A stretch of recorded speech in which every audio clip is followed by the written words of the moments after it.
Well, hello there. Welcome to part 3 of Red Dead Redemption 1 with a therapist. It's so nice to meet your acquaintance here on the 3rd episode. I am so glad that you constantly come back to my videos, that you've decided that this is a playthrough worth your time. You're the real MVP. Leave a thumbs up, leave a comment, subscribe to the channel, all that fun stuff. I know last episode was somewhat slow in terms of like story beats, but we're still getting the lay of the land. We'll see where today goes.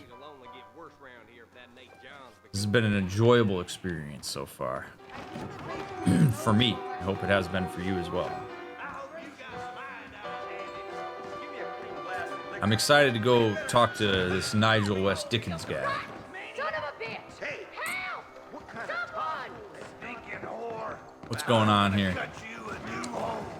Oh, no, you ain't. No, you ain't. Oh. God damn it!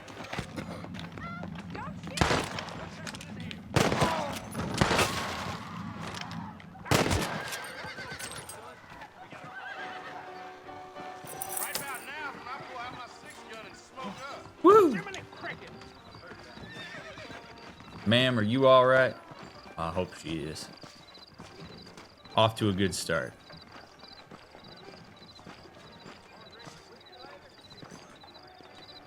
Alright, so let's go to that. Dude, switching guns is is a little dicey. Come on, see, sir. Howdy.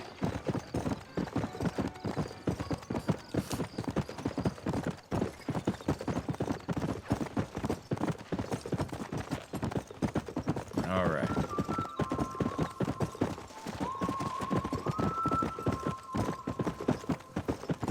Da da da da.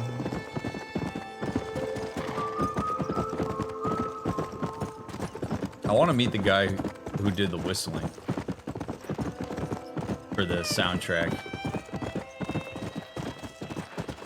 Did we ever go talk to the lady whose son was missing? We didn't go find her, but there was another thing that we had to go find a missing person for, and it seems like that's all going to come together later in the game. The whistler is Gavin. Gavin!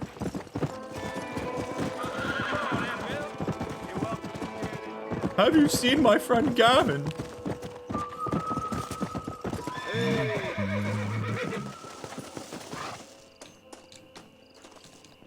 Come on, John. There you go.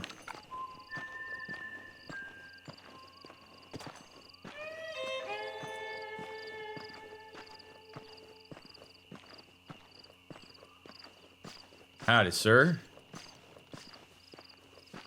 What the hell do you want? Just want to talk. Howdy, friend. I didn't know anyone lived out here. Whoa! Now you can't rob the place, now can you? Now get! Friendly old bastard, ain't you? I don't need me no friends, friend. We all need friends, old-timer. We die alone, but we live among men.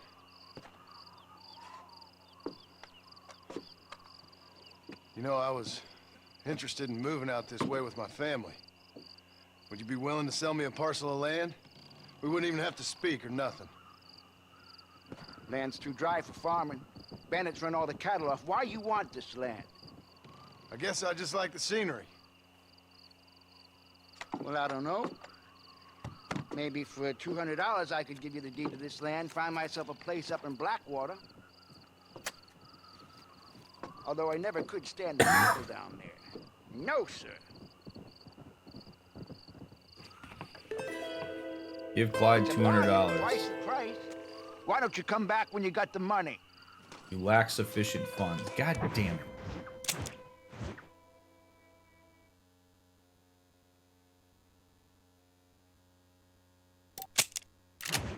$200, partner. Take it or leave it. Alright, I'll be back. I ain't gonna kill you for it. Let's go. I only do legitimate business ventures.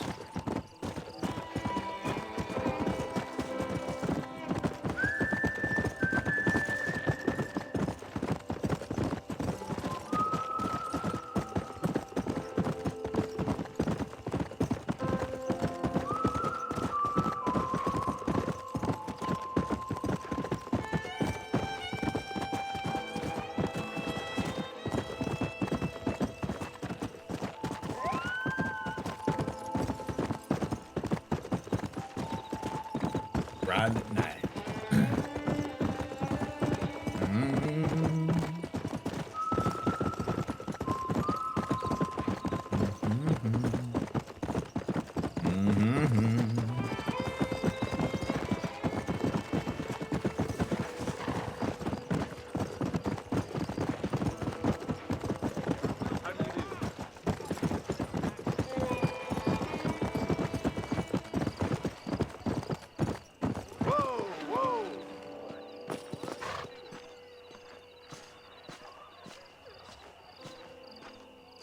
I like they have proper walking. How clumsy.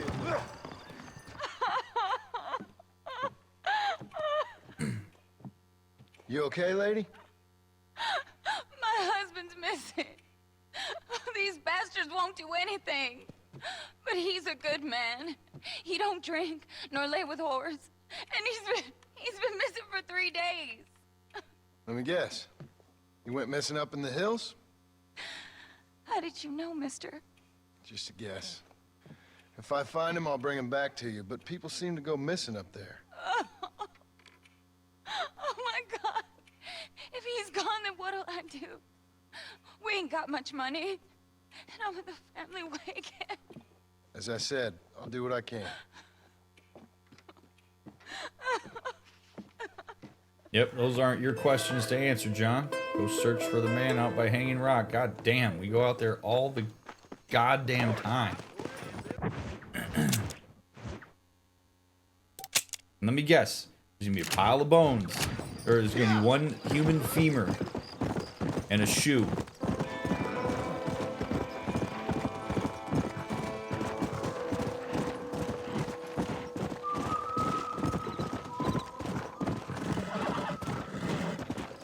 Oh God, oops.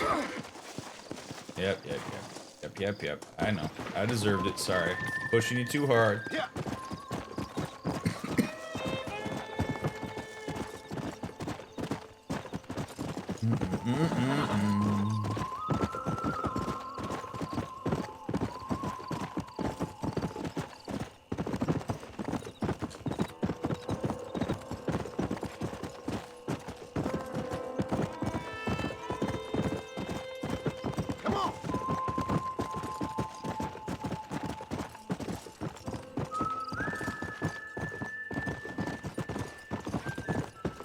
Whoa there.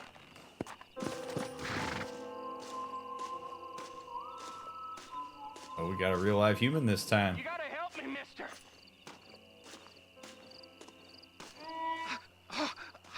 Oh, mister, some city fella just attacked me and broke my leg. What? He broke my leg. Some city fella. Guy got kind of creepy on me, and then he got violent. When? Just now, he ran off that way. Can't have gone too far. If I find him, I'll bring him back this way. Thank you, mister.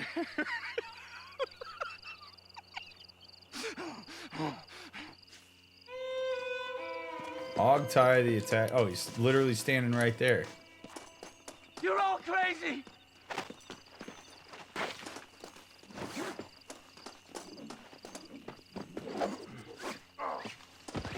I'm here. Oh God.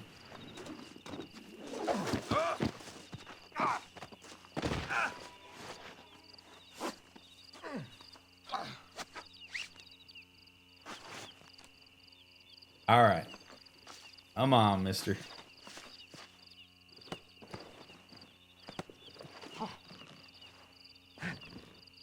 Don't take me back to that man. Yeah, I like how we just believe the other guy instead of this guy right up front. Because we just happen to get to him first. You better start talking, man. If you don't want me to take you to him, you better give me some reasoning. Why am I not taking you? It's a nightmare. Please, I'll do anything. Careful with that fella.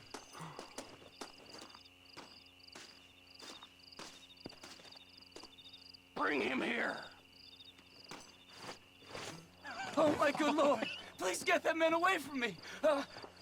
Hey, fella. You broke this poor fool's leg, mister. This maniac tried to eat me. We've got cannibals in these here hills. Please help me. What? Please. Fella's gotta eat now. Fella's got to eat.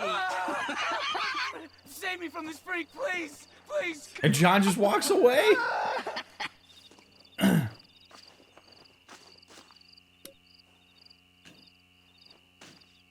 Oh, you gotta get it. Almighty. Holy smoke! I guess I didn't kill you after all.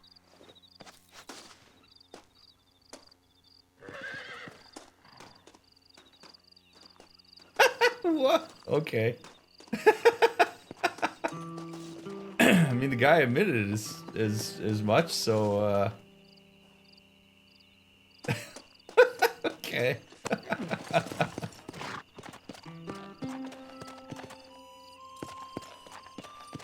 Come on.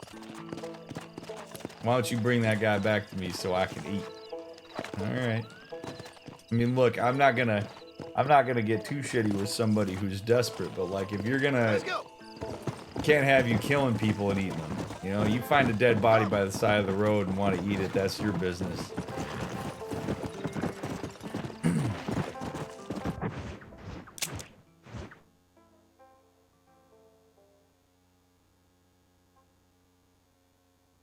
But we still, I guess, don't know that is that was her husband.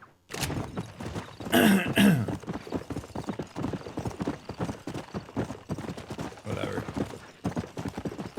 Come on.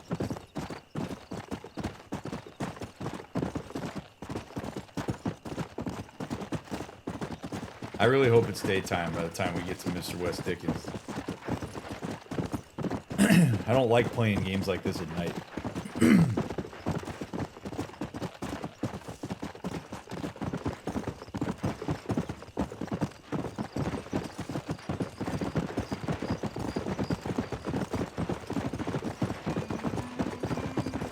Supposedly, the closest like umami flavor to human is like pork. I remember where I saw that. I'm not trying to spread misinformation, so if I'm wrong, feel free to tell me in the comments. But I remember seeing some. I remember being curious, you know, a long time ago, being like, man, I wonder what human actually does taste like if you had to fry it up and eat it. Super lean. Human meat is called long pork for a reason. Yeah.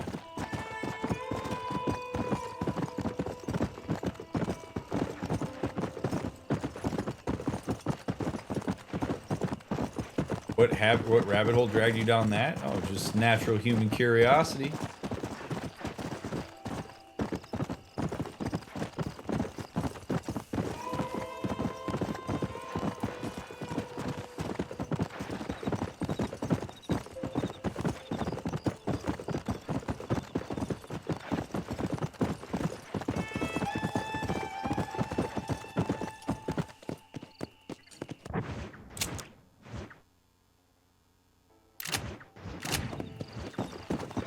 Is there a mechanic to advance time?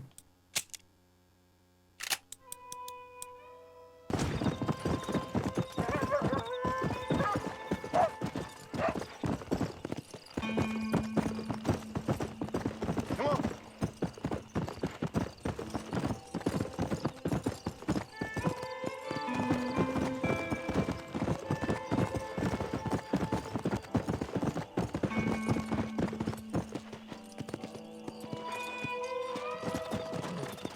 Let's go.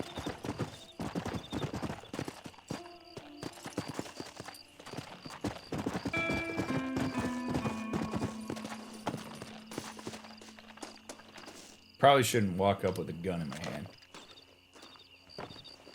Let's see what this place is all about.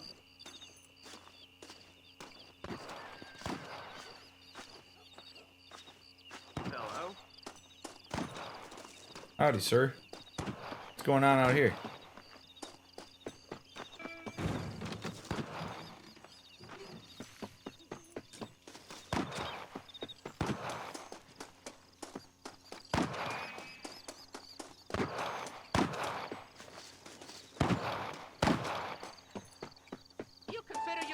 Any kind of a shot, mister? I I'm the most best certainly shot do. around here. Nobody better, and I'll put money on it. Oh, we've got a bad track record with these. Why not? I like watching a man eat his words.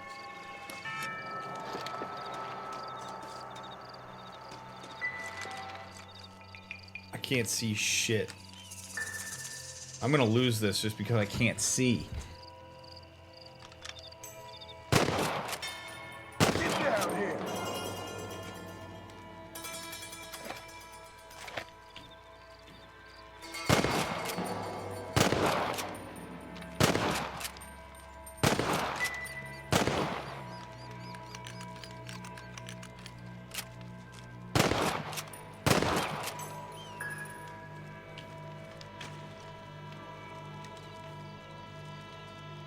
Dude, this is crazy. I cannot see the birds. Okay.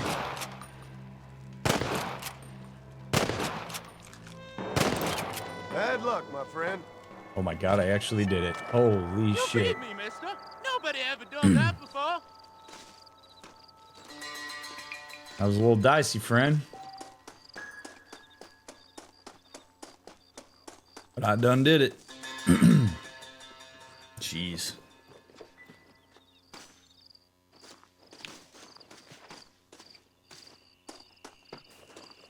We're out here just killing stuff for fun, huh? Little hawk feathering.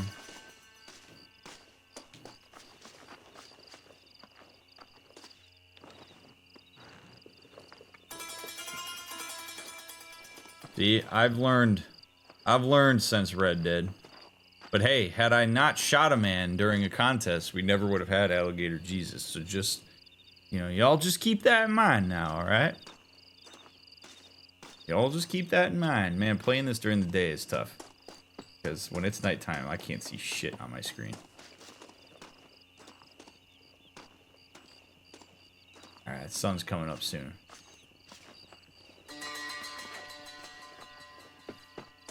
Talk to Mr. West Dickens. Great name.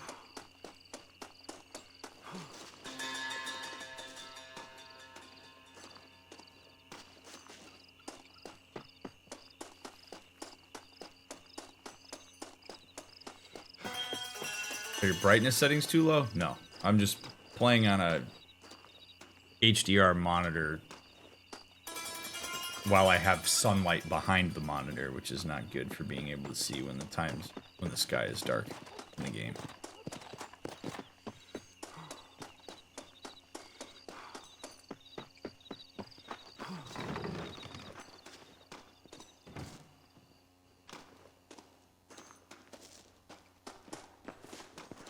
Hey, how's it going?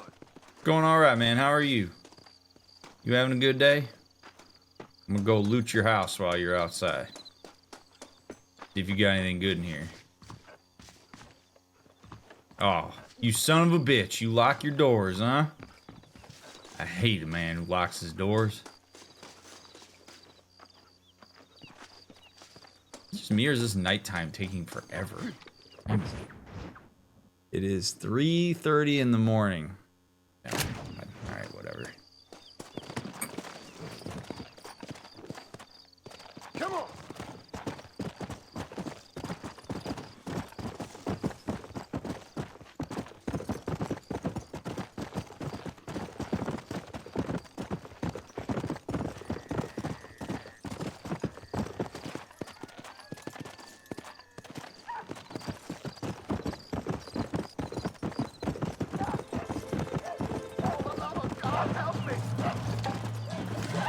That makes you mine.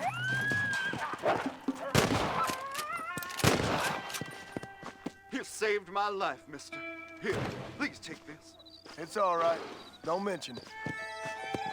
You're welcome. Oh, I got $211. Oh, shit. Oh, shit.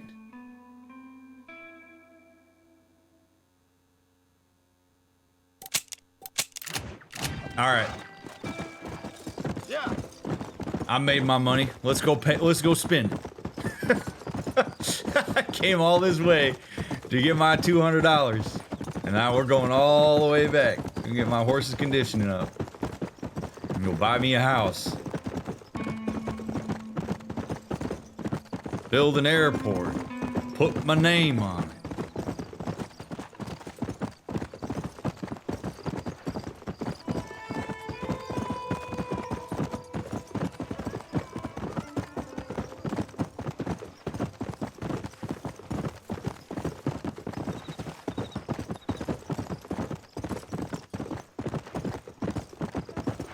Night Rider, making money. Ooh, we got a train coming. Can I beat the train? Oh, baby. Oh, baby. Can he beat the train? Oh!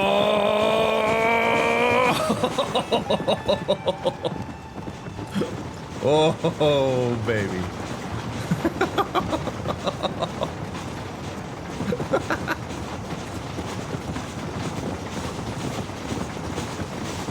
Wow.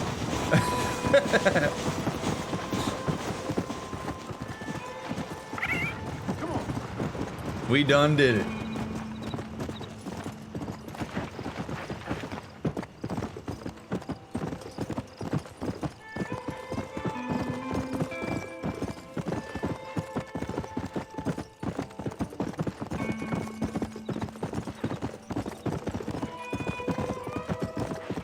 Gorgeous Gap.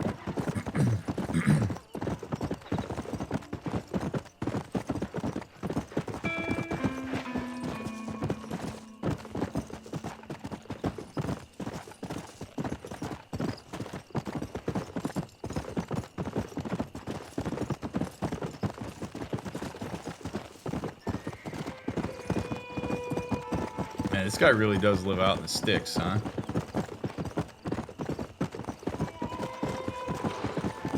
Pleasant's house. All right, mister. I'm back. I got $200. I'm ready. Bargain, twice the price. Okay, I'll take it. Here you go then, partner. Good luck out here. Return to McAllister's camp with the good news. I bought a house. It ain't much, but it's mine. It's got a bed. It's got a nice little desk. A dresser. I got a pet bunny rabbit now, apparently. Look at that. We got a coyote and... Hey, hey!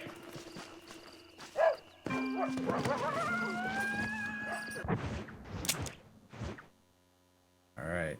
Well, this is on our way back to Mr. West Dickens, so this works out nicely. Go. Should be there by morning. See you, mister.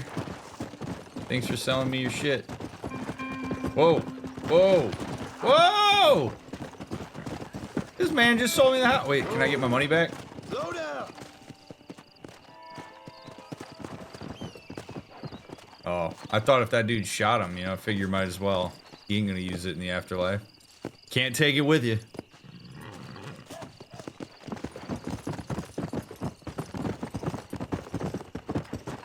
Yeah.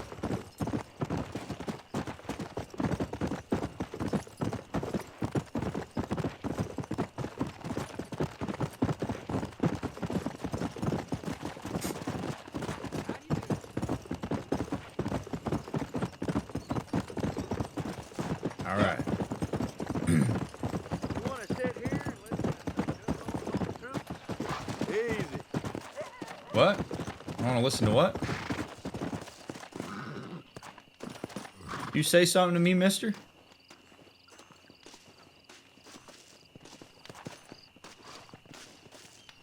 The whole principles this country is built upon was sold down the river.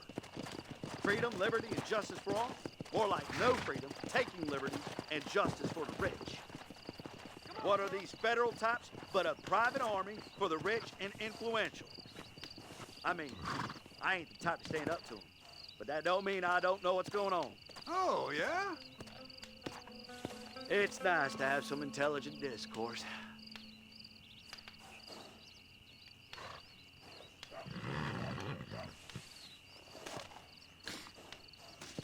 Well, Got this away man. with words, mister. I'll give you that. Ah, I say this man's in 1911, but he knows a little something about 2025. Come on! Alright. Use a man a millennia ahead of your words, mister.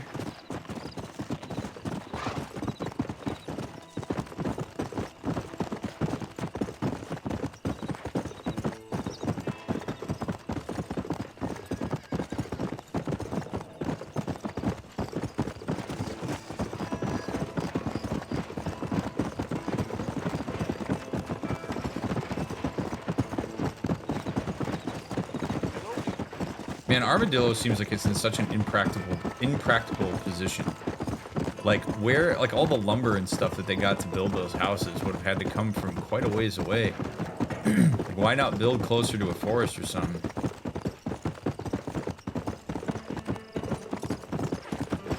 Maybe there's an actual answer to that, but...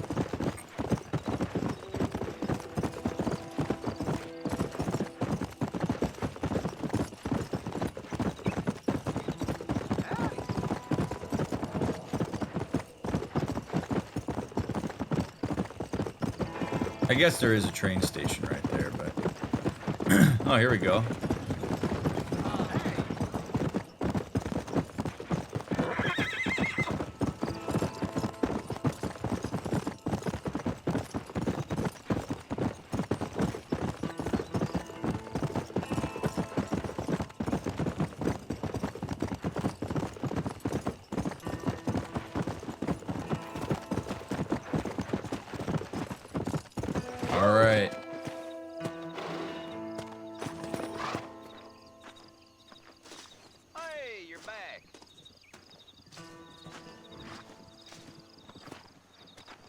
Howdy.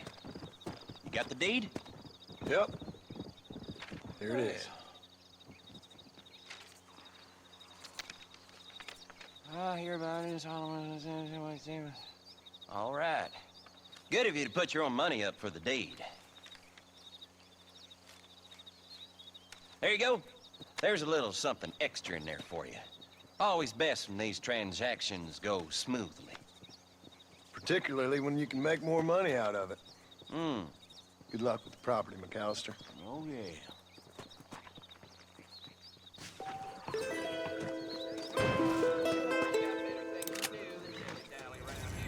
How much money did I just make?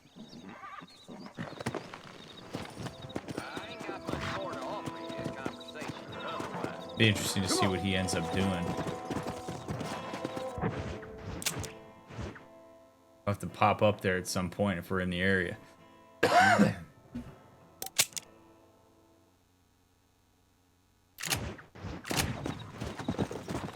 All right, now we go see what our boy Mr. West Dickens is up to. Is there a way for me to Skyrim climb my way down there? So I don't gotta go all the way around.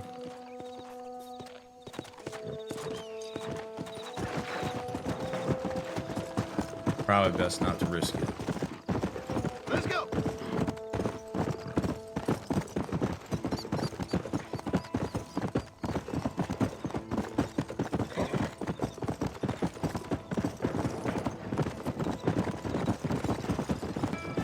Come.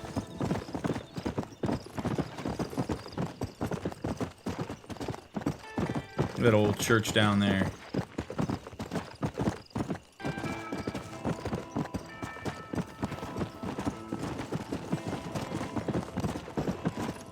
Sun coming through. This is where it's at.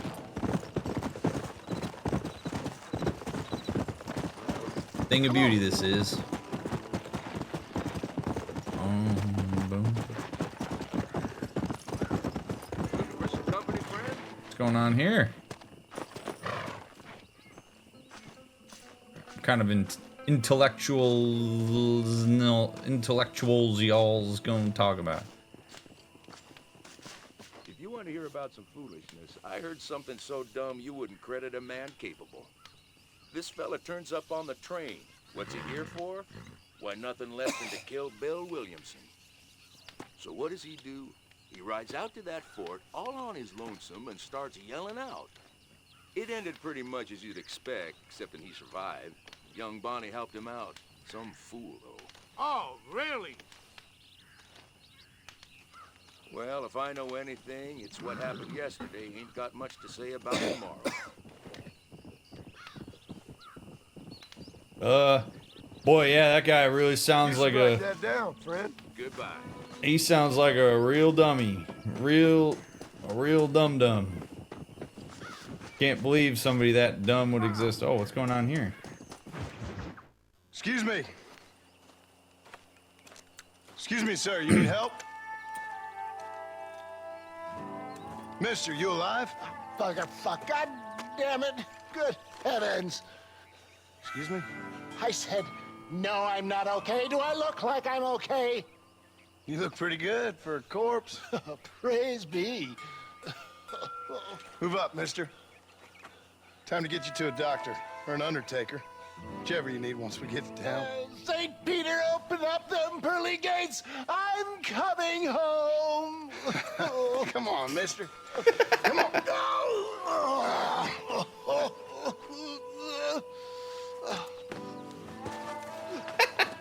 Hurry, sir. I'm bleeding like a badly butchered hog. You'll be fine. Just focus.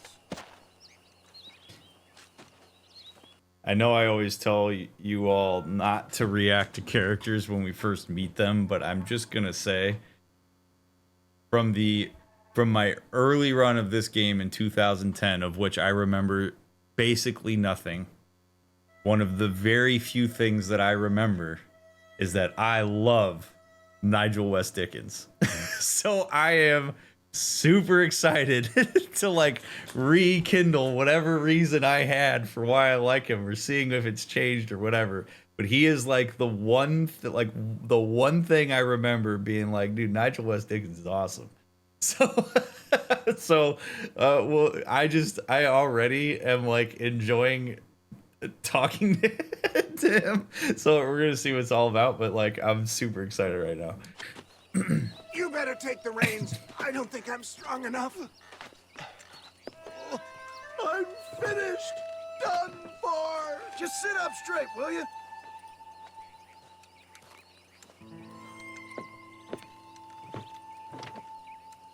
To Armadillo!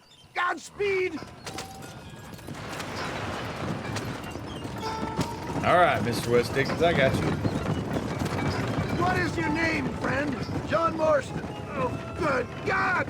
Out of the frying pan into the fire! Excuse me. How many outlaws can a man encounter in one day? You must have me mistaken with somebody else, friend. The Pollard twins, Walton's gang. I know who you are. Word sure travels fast around here. I'm a man with many connections. Spare my life, I beg of you. I'll reward you well. I'm trying to save your life, you old fool. So keep annoying me and maybe I'll change my mind. Good Lord! It's those scoundrels once again! I'm hit again! For the love of God, stick to the road! Excellent work, sir. Push on to Armadillo! What the hell happened to you? Bandits! Hoodlums! The scoundrels robbed me blind and left me to die! I can see that. Once again, a victim of my own success. They see a man in a well-cut suit and this happens. Do you know who they were? No idea. I'm not the kind of man who has enemies. You do now. I give so much and still they take. We live in an uncivilized and graceless world, friend. Our maker has a funny sense of humor sometimes. Still, at least I met you, the good Samaritan in wolf's clothes. And forgive me, pain is playing rare havoc with my metaphors. I just won't give up!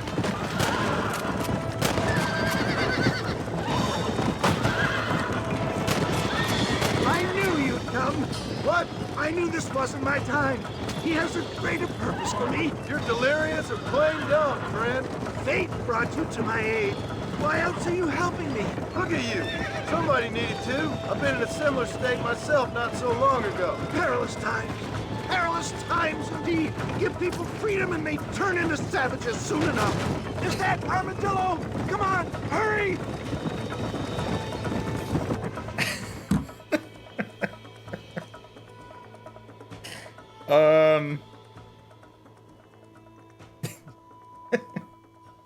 Oh God. So why does a person like... so first of all, I recognize that not everybody is going to have the same reaction to him that I am. And it goes the same for really anybody that you come across who you haven't met before. And I actually, I find it quite interesting how people react to certain people that they meet for the first time. Because when you meet somebody that you don't know anything about,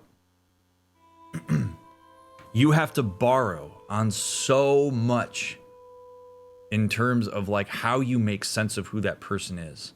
Whether you are averse to them, drawn in, indifferent, or whatever. And a lot of times when we make sense of somebody on our first impression with them, we do so inductively. We fill in so many gaps.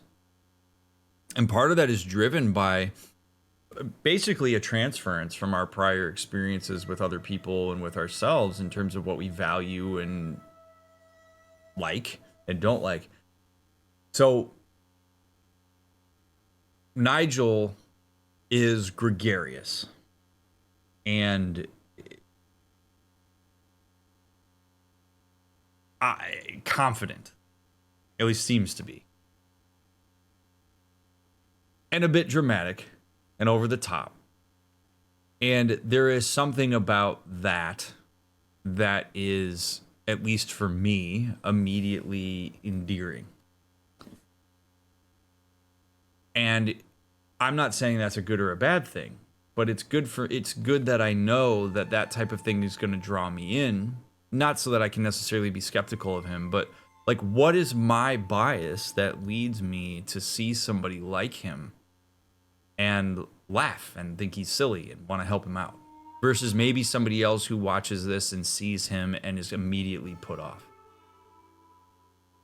And it really just comes down to a difference in value. But what you got to do is be careful not to overly lean into your own projections and assumptions about people when you first meet them, and give them a chance to show you more of who they are, particularly outside of a context where they're under duress, which is, Mr. West Dickens is under duress right now. It's not, this isn't like any profound tidbit so much as just like thinking about what your initial interfacing with a character is like, or the person is like, and how it affects your orientation to them. You find patterns in that. It can tell you a little bit about your bias, who you're more or less likely to give the benefit of the doubt to versus who you're going to see with cynicism up front.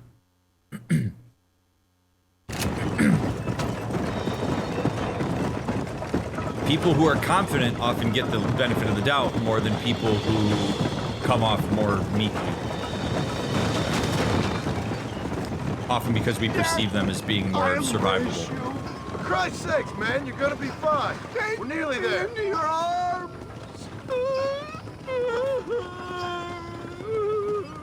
You need more than a doctor, my friend. This is it. You're gonna make it. Oh, where the devil are we? Armadillo. We made it safe, you'll be happy to know. Thank you, sir. Thank you. You're a gentleman and a true man of honor. Coming from you, I doubt that means much, but I appreciate the civility. I owe you, sir. And I always pay my debts. Jesus. But if I die, I'm sorry for it. If not, I'll be your man for... Let's get you fixed up first. Then we'll decide what you're my man for.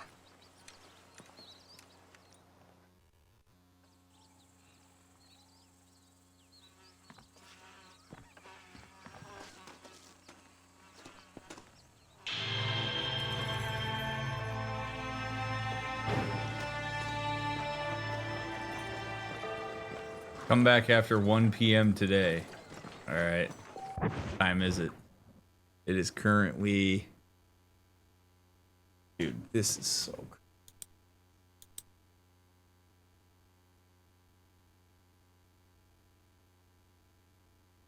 Currently 8 a.m. Nigel's wounds will take some time to heal. Okay.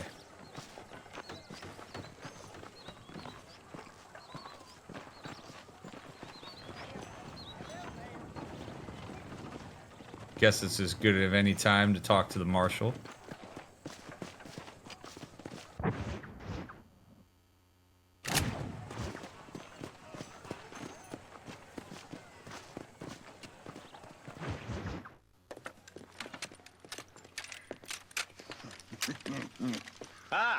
Since you're here, you want to make yourself useful? Not particularly. Listen, son, I know you got a mission. But right now, I need another gun. Why? What's happening? We've had this problem for months with this group of bandits who are getting drunk and murdering settlers. Last night, they went to a big place up near Ridgewood. They burnt the place down, killed the men, burning most of them alive, and raped the women. Women folk then got their throats slit. One of them survived and walked in here this morning. Anyway, we got a posse gathering up near Ridgewood. Will you ride with us? All right. Thank you, John Marston. It's gonna be a bloody job. Huh. I don't think I know any other kind, sir.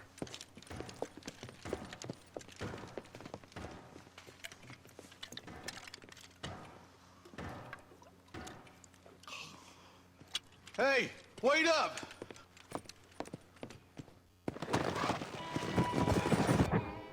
Boy, there's a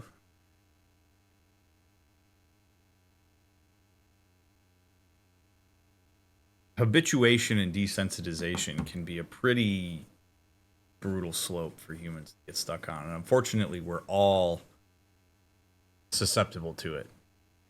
And it's what can lead to a generalized callousness, sometimes without us even realizing it, to the world around us and things that are happening. You can be desensitized to something a lot faster than you may think. When things get overrepresented and then contextualized in a particular type of way, there are certain things that might happen that you shrug off in a way that you may not have otherwise shrugged them off if they were novel. And that can actually lead to a diminishment of action on a thing. Which is why oftentimes the first time, you don't want to overreact to the first time that something happens, but if something's really like serious and outside of the norm and really could use some degree of response, if you don't, and then that thing continues to happen, you will reinforce its place in society. Now, it's nice that we're going up here to try to take care of this, but the way in which the deputies reacted to that, almost with like a excitement. Not that they're condoning murder and rape, but they're talking about it as if it's like, cool, we get to be in an action movie now, is a lot different maybe than the first time you hear about a gang that goes in and burns a whole building down and slaughters everybody, rapes the women, then slits their throats. Like, if you sit for a second and actually think about that, it is horrific. This is a legitimately horrible thing. If you had like a family member in real life that was subjected to that kind of thing, you would feel an immense gravity to that. A great real life example around this would be, I remember when I was younger, I remember when Columbine happened and the world basically stopped around that. Like the idea that you could have people in high school murdering their classmates like that. It was like almost an unfathomable idea. Granted, that kind of thing had happened before, but like it happened at a time where information spread was becoming increasingly more quick and prevalent. And now, at least in the United States, you hear about any kind of like mass shooting, particularly in a school, and most people barely even bat an eye at it and will basically be like, wow, another one, and then keep moving about their day. That's the type of habituation that I'm talking about, particularly if you're distant from any kind of subjective pull to that thing. And as it continues to happen, you would think that humans would be like, oh my God, this horror has to stop. This is so awful, and it's getting worse. We got to do something. But unfortunately, en masse, the tendency is to more habituate and adapt. And if it doesn't directly affect you, in some ways ignore. Because when we sit with the gravity of some of the things that other humans are capable of, it can be quite demoralizing. It can send people into depressive spirals. In some ways, I'd make the argument that it should, because that type of thing will lead people to want to do something more about it, as opposed to just... But do you need to protect yourself from that kind of thing that's outside the realm of your control? Sure. But when it happens to people that are in positions to actually do something about it, that's when it becomes a problem. So yeah, their like kind of callousness around this and seeing it as we're about to be in an action movie speaks to, one, they see this kind of thing all the time, which there's two different ways to say that, right? There's, well, this happens all the time, versus this happens all the time. And depending on which road you want to take with that is going to affect your actions. Framing around these types of things and the habituation of it is very important.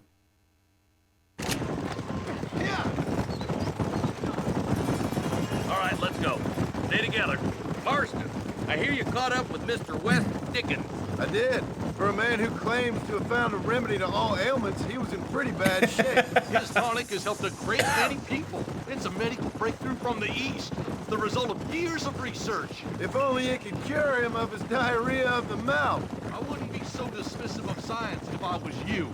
Times is changing fast. He's no more a scientist than I am a priest. Oh, buddy.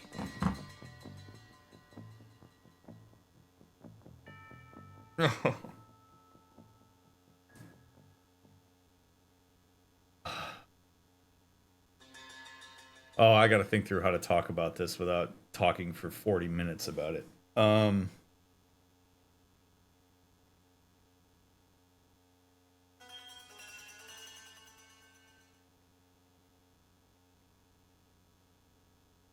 This interaction is so unbelievably prevalent at present time. But it's on sort of the other side of a continuum, which is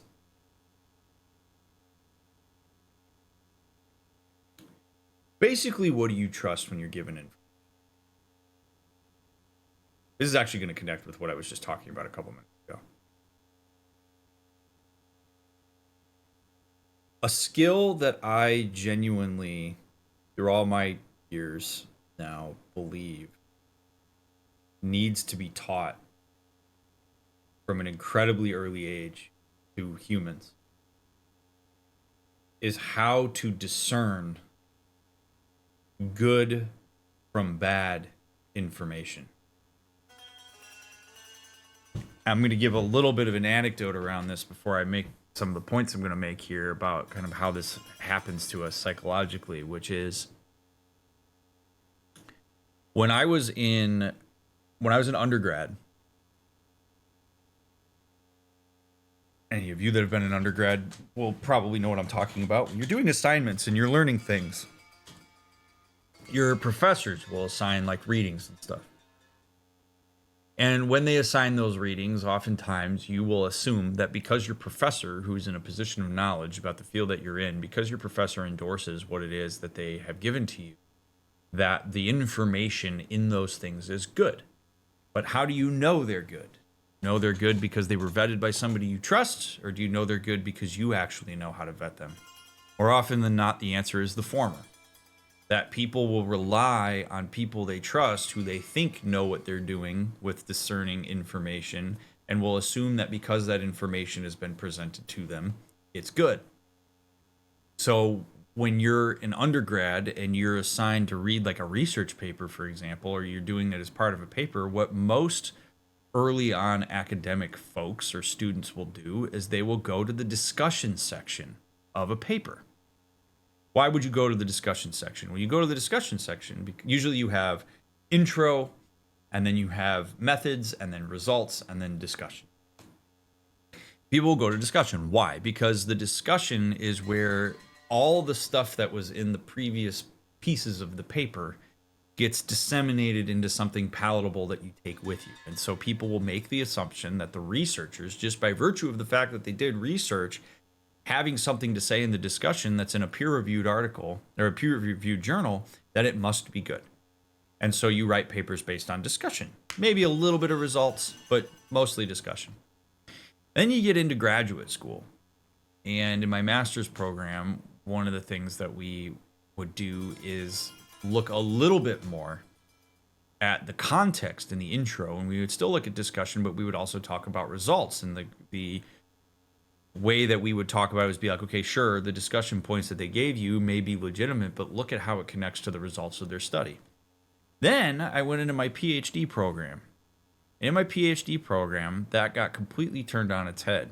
And the prevailing idea was when you read a research paper, read the methods.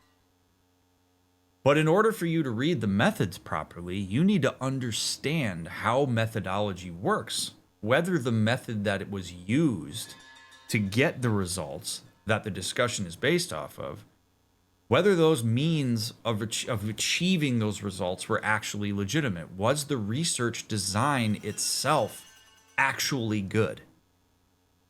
And if you can't tell whether it was because of ignorance or whatever, then people will fall into their assumptions of results and what they trust. They'll sort of borrow from their social circle around it.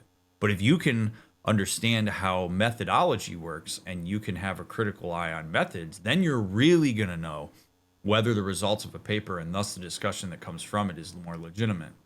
And that whole thing, I was in college for 9 years, right? 4, 2, 3, 9 years. And it took until the 7th year of college to learn that and have that be discussed in any kind of meaningful way. So to bring it back, people not knowing how to determine whether information is good is a problem. It is time consuming. So some of the reliance we have on people we trust to determine whether information is good is legit insofar as nobody can sit down and go through the methodology on every single thing that they come across, read all the studies that contributed. Nobody can do that. In the same way that nobody reads every single end user license agreement that comes across their table, because it's just time consuming and people don't do it. You should, but we don't.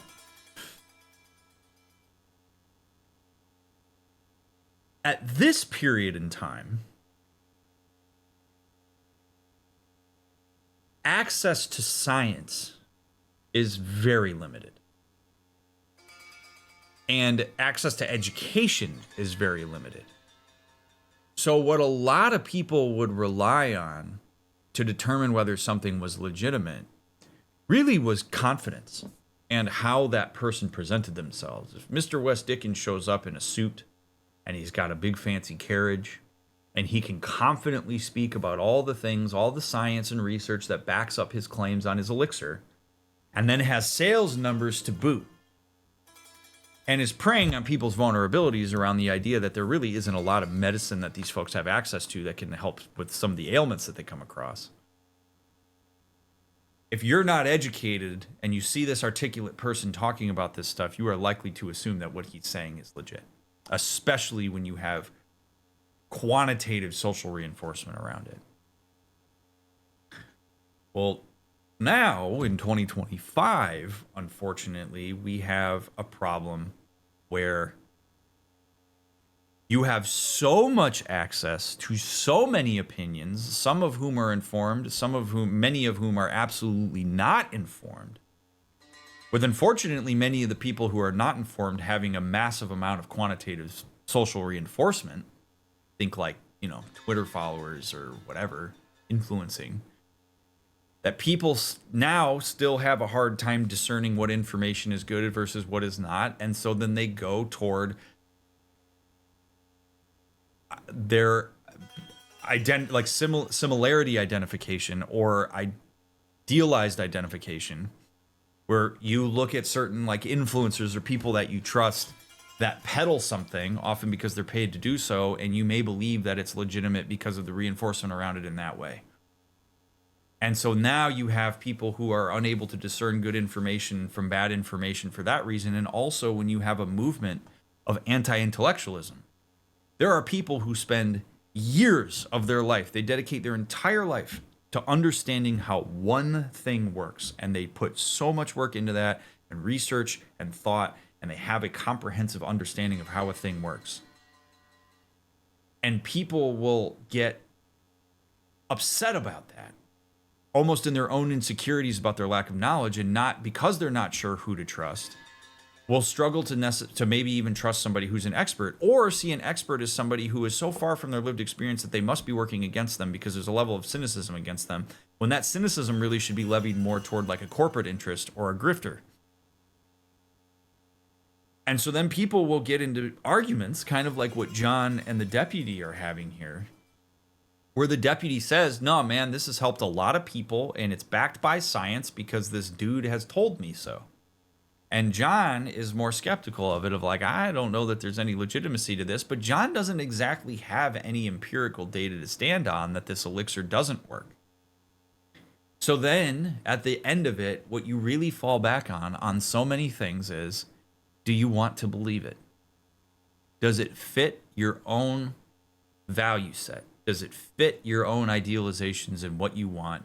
Does it make you feel good in a way where you don't have to back down off of a position that you've staked your claim on? And so now, instead of being about the legitimacy of the elixir, it's about saving face. And that is how so many conversations about things that are deeply important turn into an emotional nightmare that people really become more averse to even wanting to talk about, because this doesn't even become about the thing anymore. It becomes a personalization.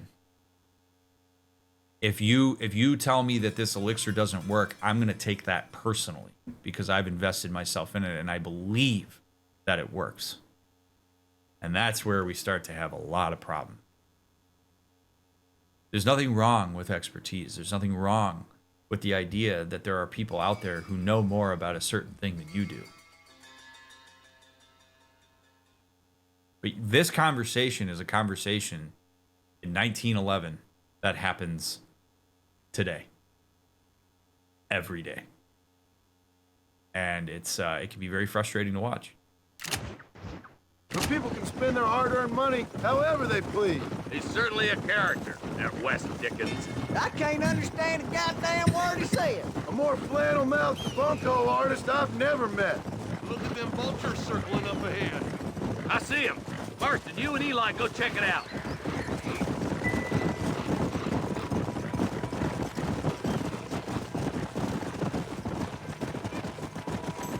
Oh. Ain't no survivors here, Marshal.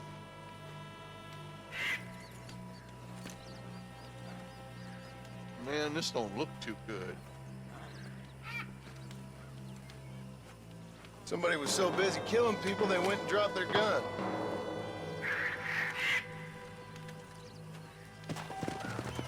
That's a cool way for me to acquire a new gun.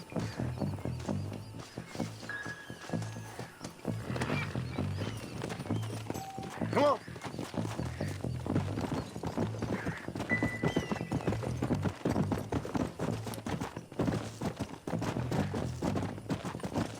Keep following this road. What kind of man does that? A bunch of weak men. A pack of cowards is the most dangerous kind. Some men are just born plain evil. I think it's this land that makes the men, as much as the other way around. Men are born, and then they're formed.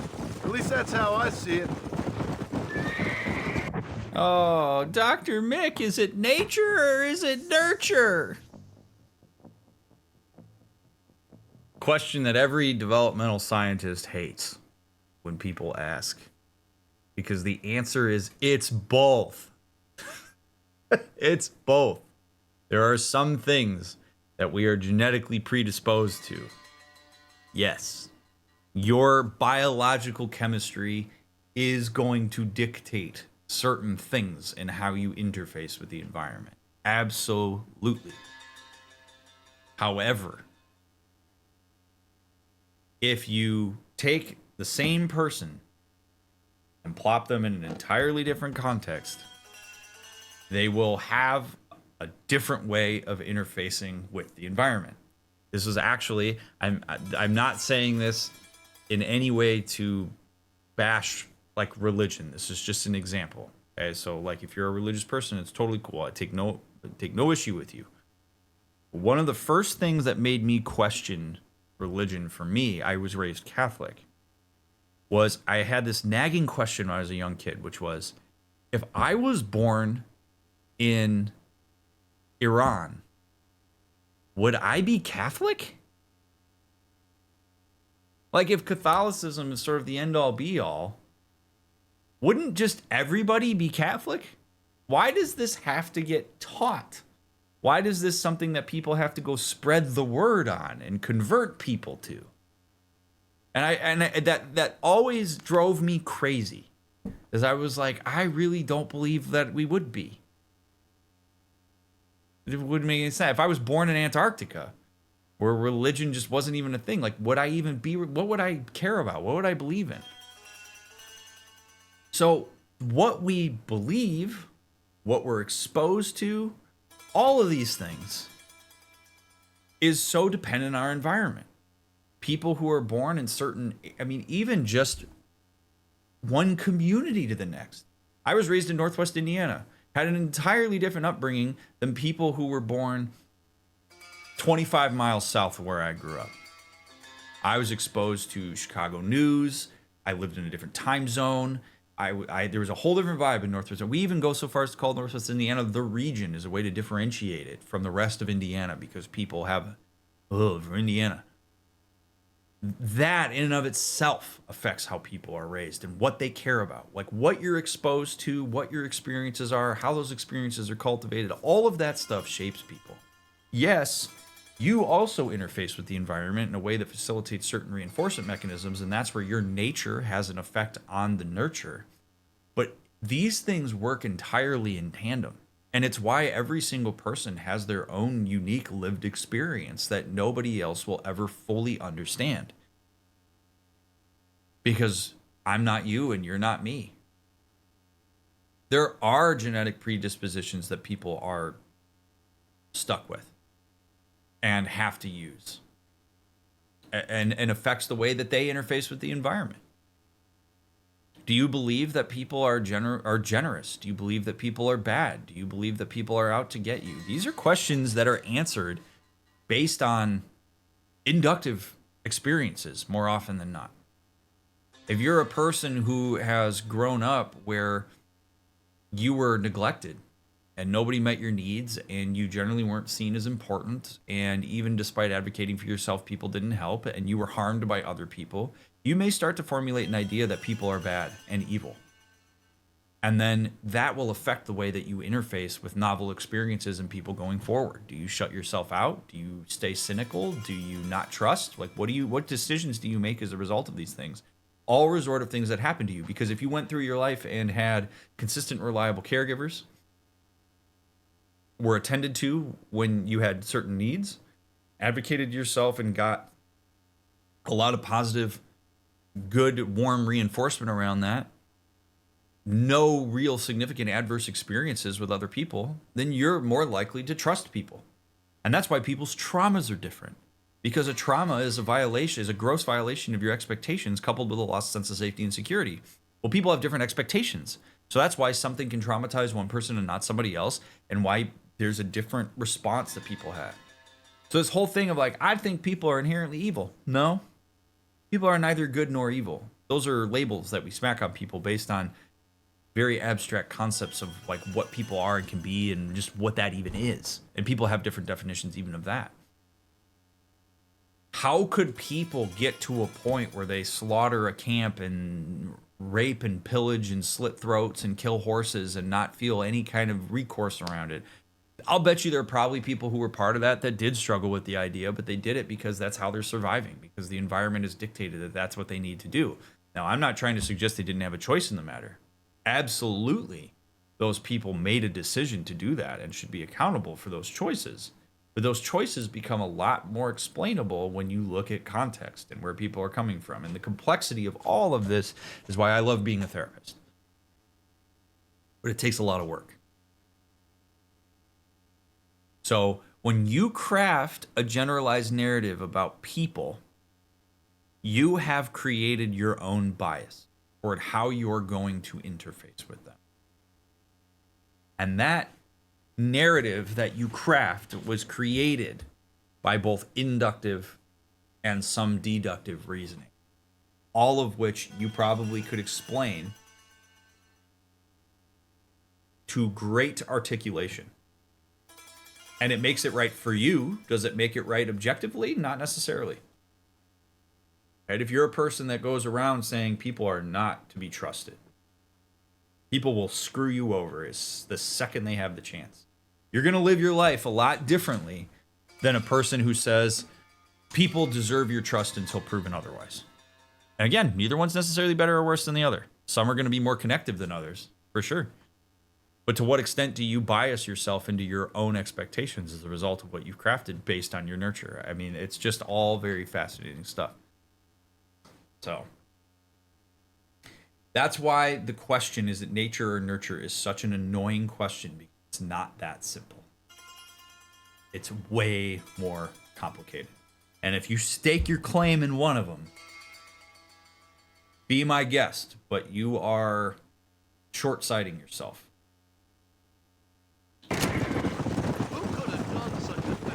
Any number of people, especially now the word's out we're cleaning up the county. Between Walton's boys and the rustlers, we've been spilling a lot of blood. Poor vultures, this don't look so good. God damn it. Come on, let's take a look.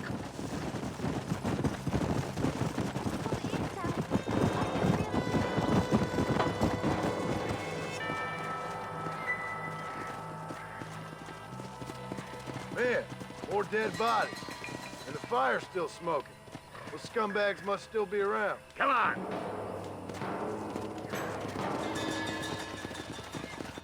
Anybody else? So ultimately, whatever happens to my body after I'm dead, I don't really care because I'll be dead. But there's something really, to me, unsettling about the idea that, like, there are people back in the day, maybe even still now, where after you die, like a vulture would pick at your corpse. I don't know. There's something very just like, wow, ooh, it's so like you know, natural and like organic or whatever, and it's like part of just the system that we're in on like the planet or whatever. But like just the idea of like vultures circling your corpse and like picking at it, it's like such a like, it skeeves me out. And like these people are like part of this of like, oh my god.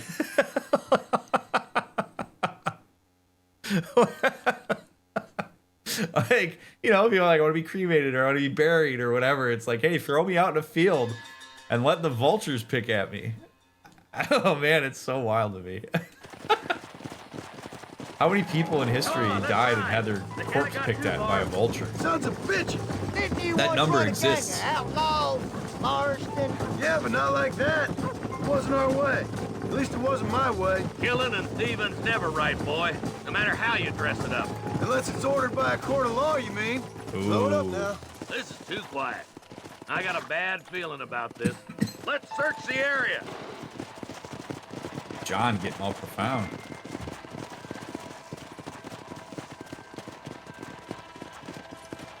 Come on.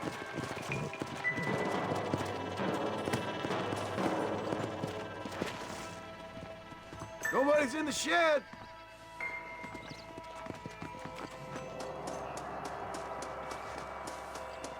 I got me a bad feeling about this.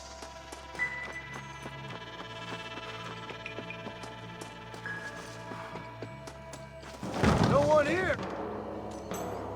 No one in the shitter.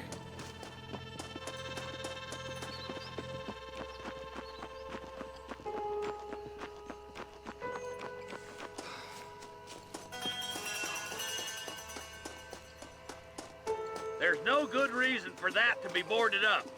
Come on, John. Shoot that door open. That ain't a good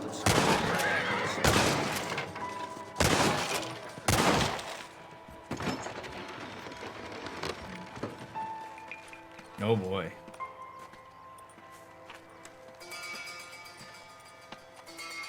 Holy sweet mother of mercy. Please, please don't shoot bandits came by and took us hostage. They're holed up in the farmhouse. Some of my family is being kept hostage inside.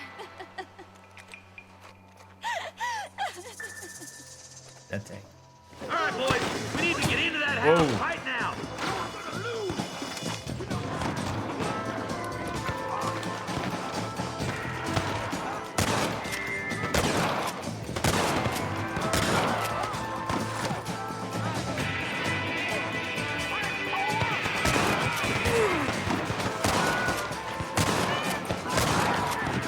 Jack, man, I've been doing this the whole playthrough, and now I actually got to shoot people, and you're standing right in front of me. You had the whole morning, buddy. This has gone far enough. You're lucky Get I into love that you. house and smoke those sons of bitches. For Christ's sake.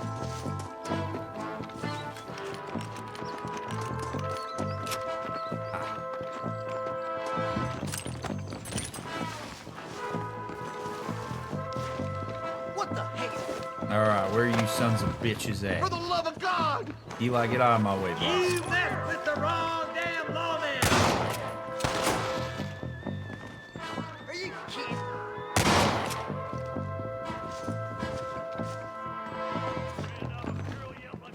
You and me gonna have ourselves. There's a deputy waiting for you in the shed out back.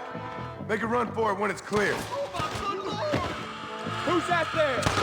Oh, shit. I'm stuck.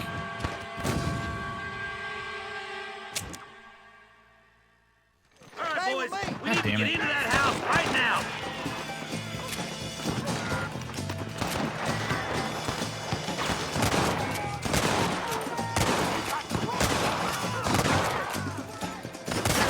Levi footplate here. What the hell is this?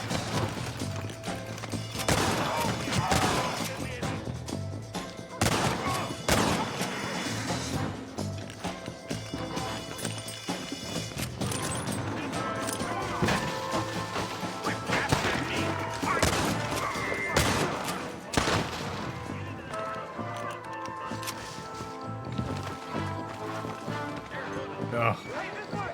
Moving John around is still a little clunky. God damn it, Eli. Get out of the way, bud. Now what are you gonna do? That's Jack. Come on, buddy. Lay down. Ain't you a pretty little thing?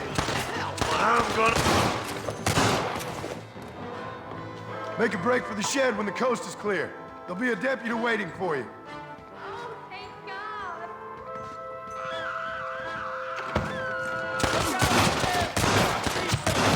As soon as you can, make a run for the shed. Keep your head down. Thank you. They said they were gonna kill us all. Rest in peace, my friend. Look like that's all of them. Let's see how the hostages are doing.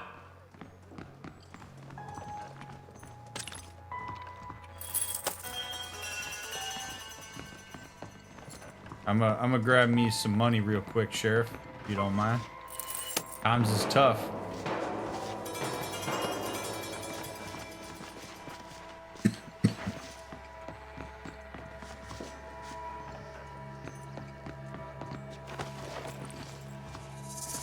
Moonshine.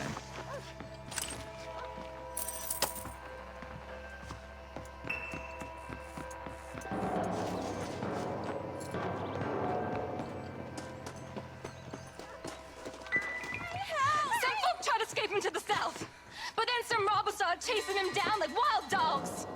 I thought you were supposed to protect us, Marshal. You folk ain't men. You ain't nothing. You're just some man on a government payroll taking money that the rest of us have to pay for with our lives. What is wrong with this country? Not up, men. The man that kills the boss of that bunch gets $50. It ain't about the money, Marshal. These are people's lives, people's homes. Come on, they're gonna get away.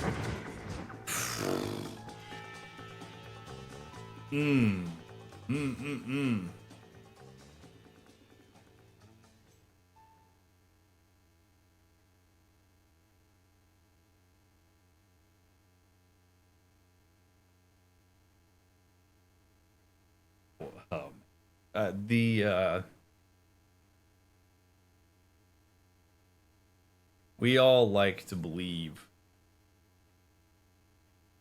that people do things purely out of the goodness of their heart. Like, I think a lot of people want to believe that pure altruism exists. But really, like any animal, that's not really how it works. You know, most animals, if you have a pet, you're trying to train them. What's a pet incentivized by? Food. Sustenance.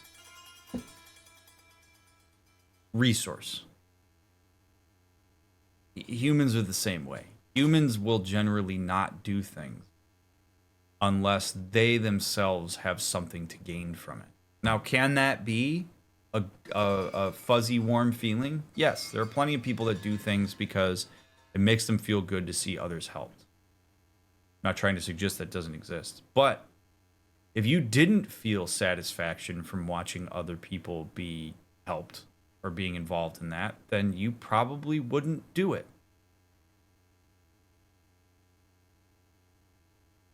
Humans generally have to be incentivized to act in any way that is outside the scope of their pure autonomy.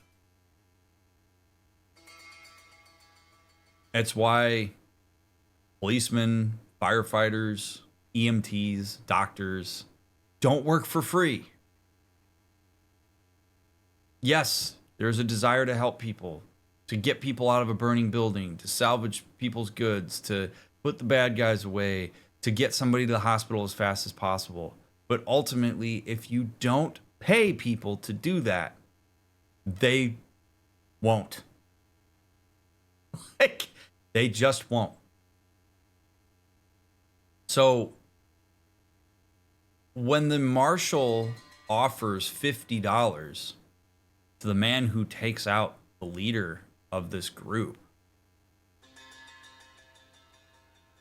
he's incentivizing them to do something on behalf of these people that maybe they would do, but it's not necessarily guaranteed.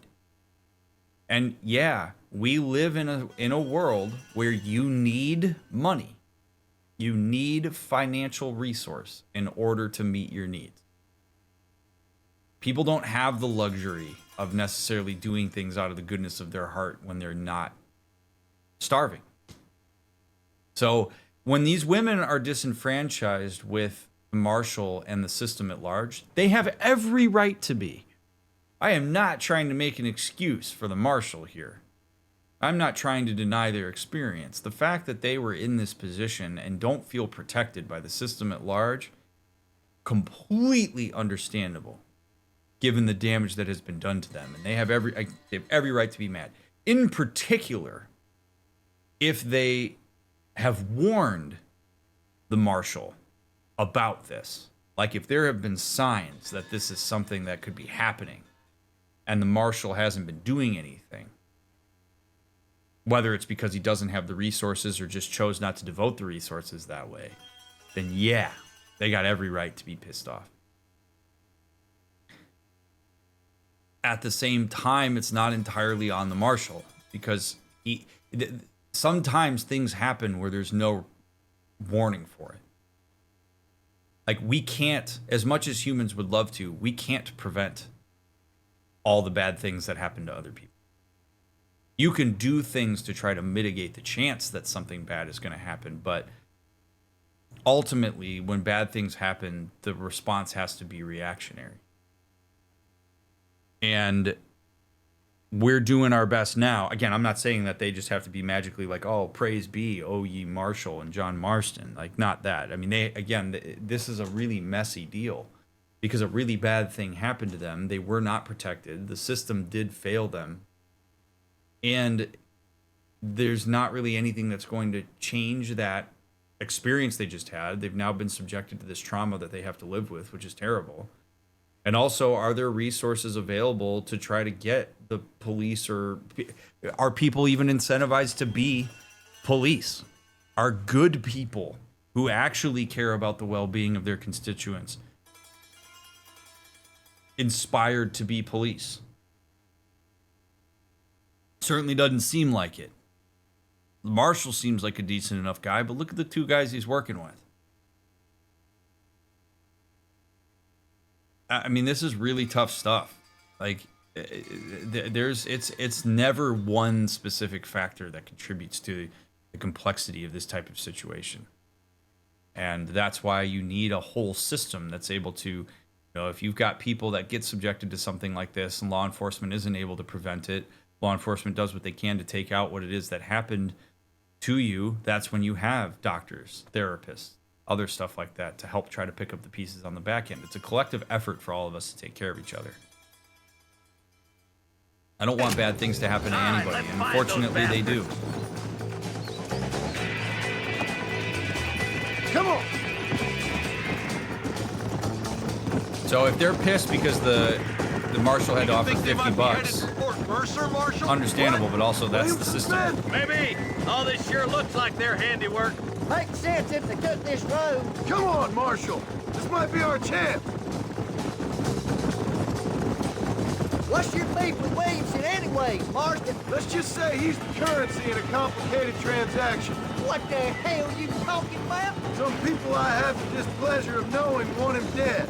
Why does that involve you? We used to run in a gang together. It was once like family. If this is how you treat your family, I'd hate to see what you do to your enemies. That was a lifetime ago. And bearing in mind, he's left me for dead the last 2 times I've seen him. I'm about figuring we've moved past the family part. Is that somebody on the cliff? The last 2 times he's seen him. You just walk away now, John. I didn't kill you before, but I sure as shit will now. Uh-oh. Get yourself down here, Bill. You know you ain't man enough to stop me. You know I don't want to kill you, but I will. You always did have a high opinion of yourself, John. Dutch always said you were an arrogant son of a bitch. I guess he was about right. Get him, boys! Everybody, take cover! In that shed!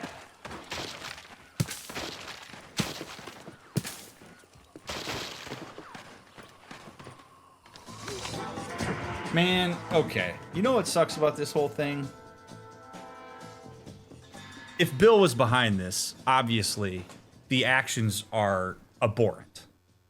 And he should absolutely have to answer for it. I am not excusing anything that Bill did here. But if this is Bill that's behind this, especially since we have some context from Red Dead 2, it is quite, I don't know, tragic to me at a subjective level that this is where Bill's at. Because back in Red Dead 2, we saw Bill really as this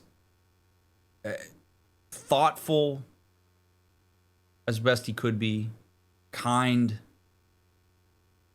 some ways counter pressure to the gang's general orientation to the folks around. Like, he was somebody that you could connect with. But in so being that, he was always treated like he was a buffoon. And was never really given a seat at the table in any meaningful way, at least that I can remember. And what he would have learned as part of that is, if you're going to be a force to be reckoned with, somebody that people respect, you've got to be ruthless. I mean, Dutch respected Micah and Arthur. People who were, I mean, Micah in particular, who was borderline sociopathic in his destruction of the people around him. So my worry is that when Bill had the opportunity to seize a group and lead it, He's doing it based off of the idea of what he saw as being what garners respect. It's fear. It's an inability to be anticipated. It's insults. Keep knocking people down so that you maintain how important you are. All this stuff. I mean, I'm not saying that it's on Bill to have taken this in the way that he has and taken it in the direction that he has. But Dutch and the gang and John had an impact on that. And so John continuing to come up to him and say things like, I'll kill you and you're wrong and all these sorts of things, it reinforces the whole idea that Bill is an idiot and everybody else knows better. And so he's going to try to overpower him, and the only way that he's ever seen is a useful way to do it. And in its own way, this is how people who, again, it's not guaranteed that this happens by any means, but this is how people who were subjected to abuse can they themselves become abusers. Because you see it as the means to control, and you know that it works. And if you have no other representation around that, people will sometimes resort to it inadvertently. But this to me is really sad because it's Bill internalizing what he thinks is a show of force and is going to garner respect, and it causes destruction to a lot of people. Keep together and stay in here. This is the best cover we got. This way. I chose a bad spot here. My God. I'm hit, boys. Get those raping bastards.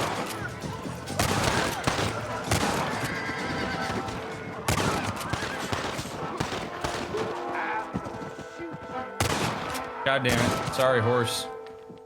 Jumped right in Let's front make of me. these bastards pay for what they did to those farmers. Boy, there's a Heads lot up. of them. More of them coming down the hill.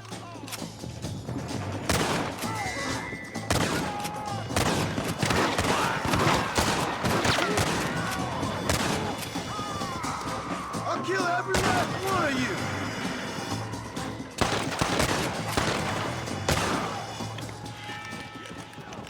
Sorry about that, gentlemen. Hey, look what I got here. There's something that you're still breathing. Come here, boy. Come on, Bessie. Give. Oh. Norman Deek. Fuck! Nice to see you again, buddy. Thanks for your help, John. Norman here is going to help us get to Bill. Ain't you, Norman? Thank you, Mr. Dick. Mighty kind. Fuck you! Hog time. Let's get him to jail. I got the $50.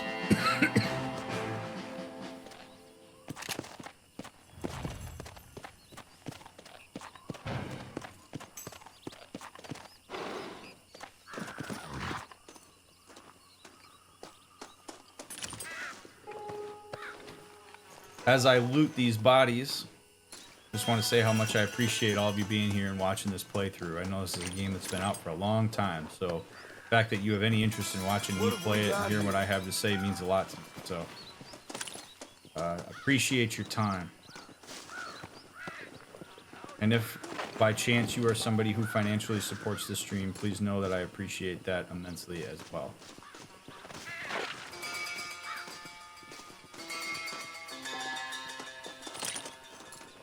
So, as far as these dead horses, the way I like to headcanon this is there was a career day in the horse meadow, and you know, like people who make bad decisions to do bad things, some of these horses maybe decided, you know what, I'm gonna be a horse for an outlaw because that sounds fun. And so, if that's the case, that some of these horses chose the outlaw life, their destruction is something that is a little more palatable to me. It stands to reason that if we can pallet the humans going down for that, the horses that chose it, you know, they chose that outlaw life. Yeah. Dude, I want to rob a train so bad, but I don't know. This isn't the time.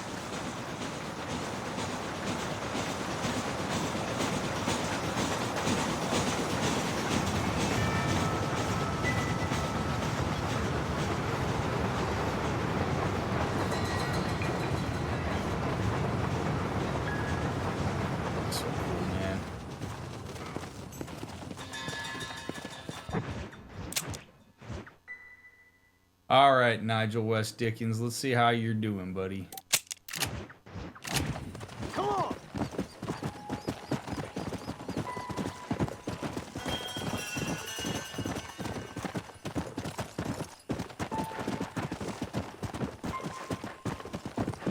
Oh, what have we here?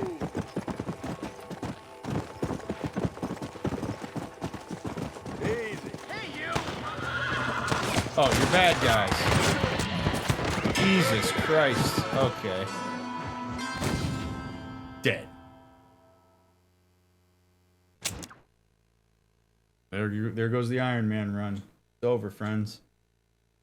See you in the next playthrough.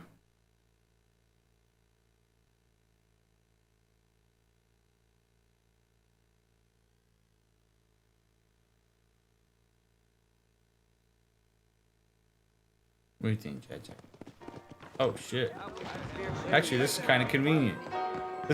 I should just die so I can go to Armadillo.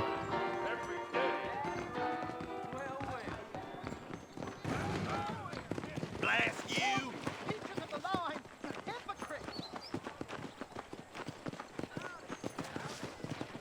A death of convenience right there. I do say so myself. Hey, shooter, get your ass over here. Oh yeah? What's up? What you got?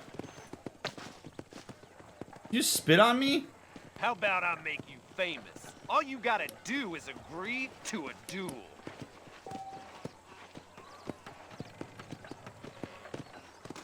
You shut the fuck up. Huh? How would you not be a little bitch? You little, yeah.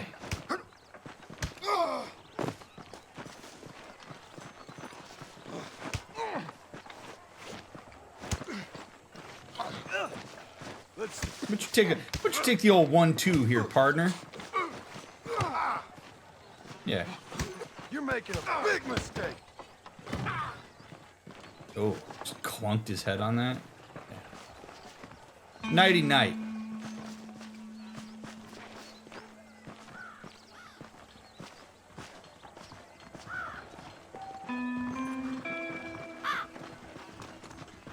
Check back after 1 p.m. Oh!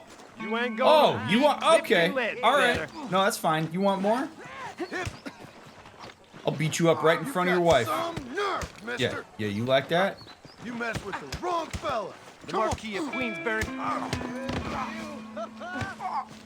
Yeah.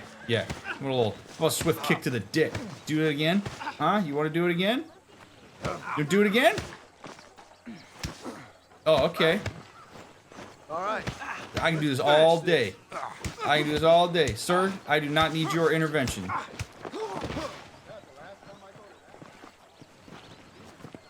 And stay down. Howdy, ma'am.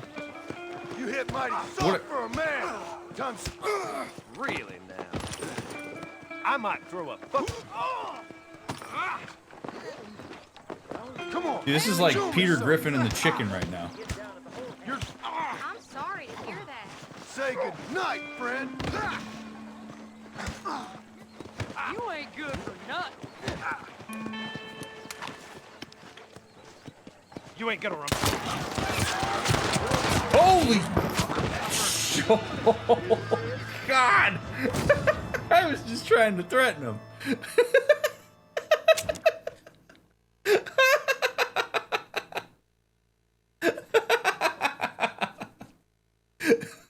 The whole town, dude. That guy calls me out and he's trying to beat the shit out of me. I'm putting him in his place. I pull a gun on him and the whole town just fires away. Just holy shit. Y'all protect your own, I guess, huh?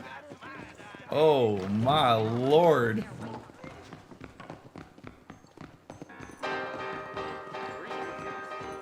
What if that guy would have just followed me throughout the entire rest of the game? Oh, folks.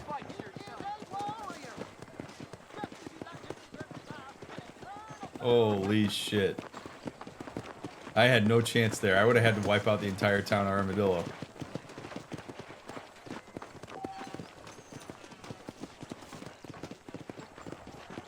Come back after 1 p.m. Alright, what time is it then? Oh, it's almost noon?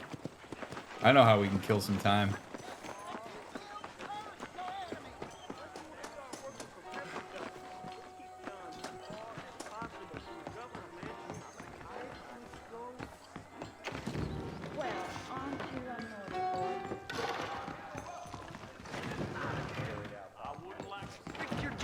All right, boys. I'll join you for a while. Let's get a little poker here. What do we got? Herbert Moon puts in a big blind. All right, let's see if I can double my money up. 9-8 offsuit. You know what? I'll play just for the funsies of it. All right, ooh, we got a pair of 9s. Herbert Moon bets. I got a gut shot club draw and a pair of 9s.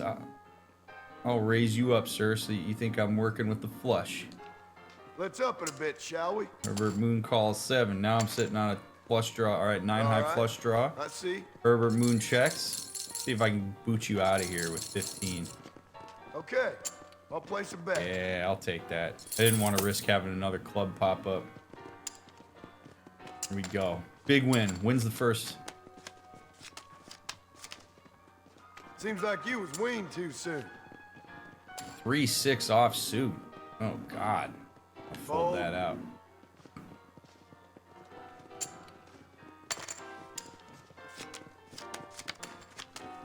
You gotta wear a special suit to cheat. Scared or something? Ooh, there we go. Jack 10.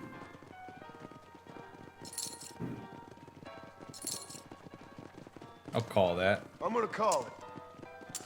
Raises to 15. I'll call your 15, boss. 3 diamonds on our plate, and I got a 10. So that's a little flush draw, jack kicker.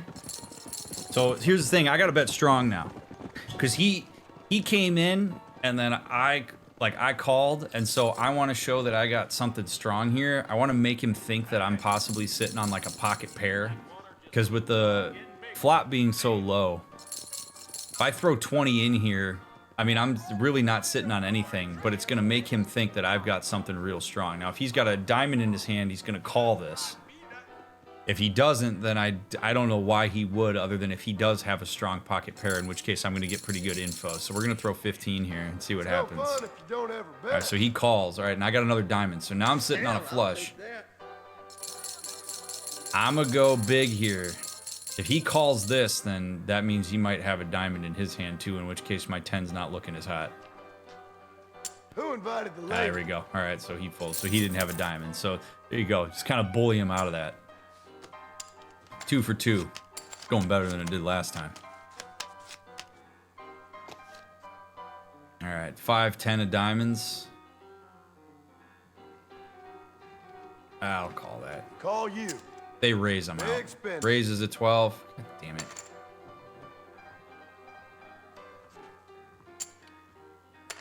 All right, 9, queen, 7. He bets 6. Gut shot, flush draw. Probably not going to happen. Guess I'm folding. I'm going to fold out. Paid enough into that bullshit. Feel clean now. You born chicken? Ira Shelton raises to 24. He's got to be sitting on a pocket pair. No way. You can take the blinds.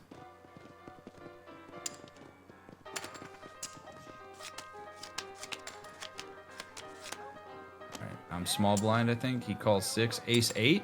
Absolutely, I'll call that. Think I'm gonna call. Ira Shelton raises. Ooh, and he called.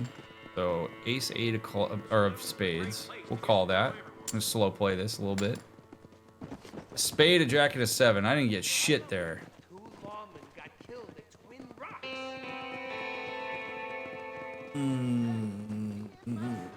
So I could bet to push them out, or I could check to see what they do. I'm almost sure that if I check here, they're going to bet high, and then I'm probably going to want to get out. Whereas if I bet and they call, I don't think I'm going to push both of them out, so I'm going to waste chips if I do that. So I'm going to check. Think I'll check. Bet. 32. Yeah, no way. I'm out. For me. Bullied us out of that. But I didn't have anything to go off of.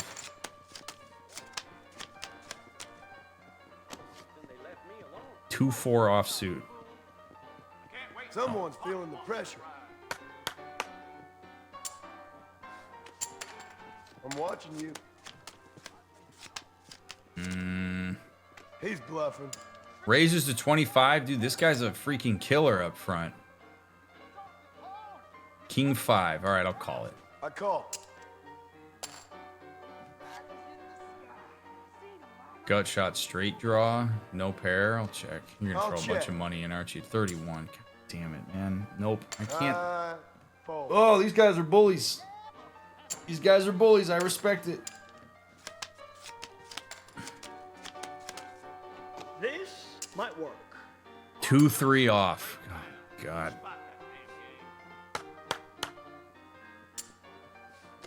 There was a kid that I used to play poker with that would always try to buy up the ante. Like, he'd just always raise to an insane level off the deal, and it was like he'd just buy pots because it was a really good strategy. Everybody hated him for it, but it's like, hey man, if it works, if he's accruing chips by doing it.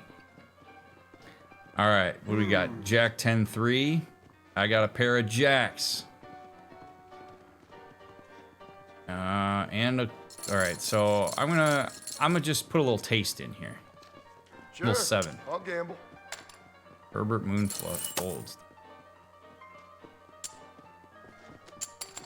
You better give me a real He call. probably thought I had the jack. 5-7. I'll check that. I check. Ace King 3. We're gonna check. We're gonna fold if any chips go in. Wow. All right, so if I get a 2, I've got a straight.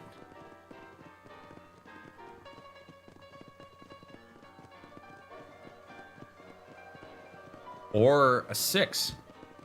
Wait, 3, 4, 5, 6, 7. I get a 2 or a 6. I've got a straight.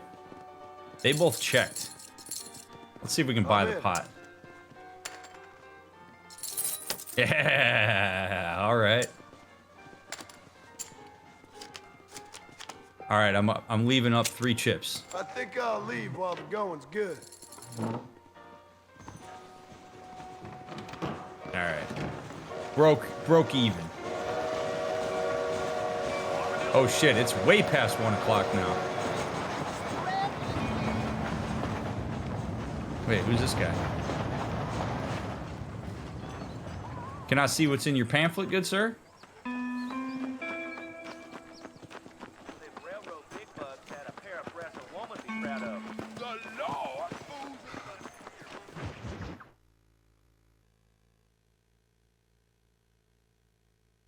And I can tell you with no uncertainty that miracle cures are no laughing matter. I bid you good day, sir.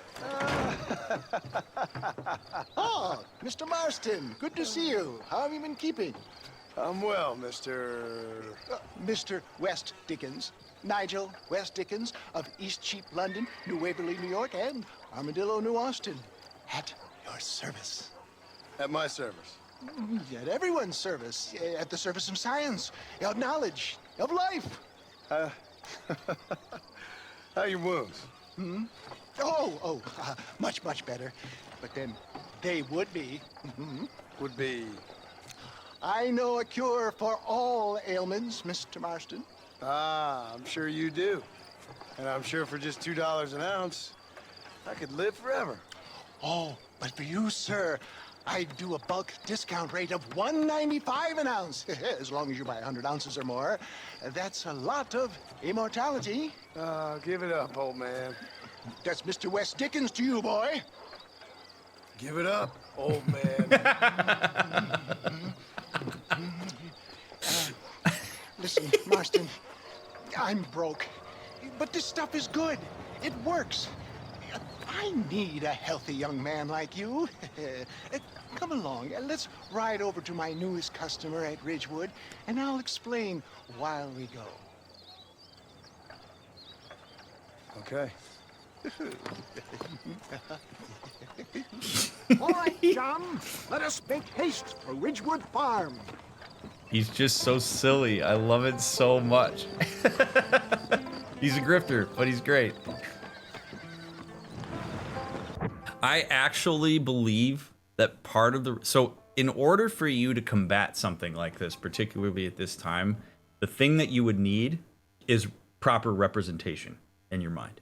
to be able to identify this as a grift. Because again, education is not something that people are really easily able to come by here. Well, what is the experience that John would have had where he essentially felt a sense of being grifted, overpromised and underdelivered? Dutch. Like, John spent a huge part of his life under a grift. So he knows that there are people that will sell big things and not deliver on them, and rely on charisma in order to hold people in. So is John maybe entertaining this with Mr. West Dickens because he's found it as more of sport than any kind of legitimacy? I think it's possible. But John's skepticism around this, I mean, John also has some degree of education, I think, but I think that his experience in the gang is something that he's drawing upon in order to make sense of what Mr. West Dickens has to offer.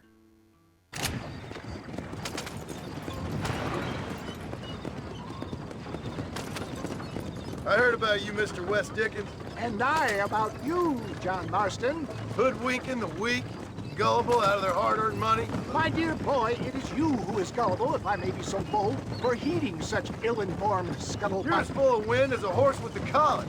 I have been blessed with the gift of language, and for that I will not apologize. But the West Dickens elixirs speak for themselves. My thousands of happy customers attest to that. Those men trying to kill you didn't look so happy. Skepticism is the bastard child of progress, John. Knowledge makes a fool into a doubting Thomas. It's the cross I bear as a pioneer in the fields of commerce and medical research. You seem to be mistaking me for an idiot. My tonic cures all known ailments, that I can guarantee you. But for the sake of argument, even if it didn't, surely there is still value in giving a person the belief they can feel better. Yes. Yes, there is. So long as you don't take advantage of them.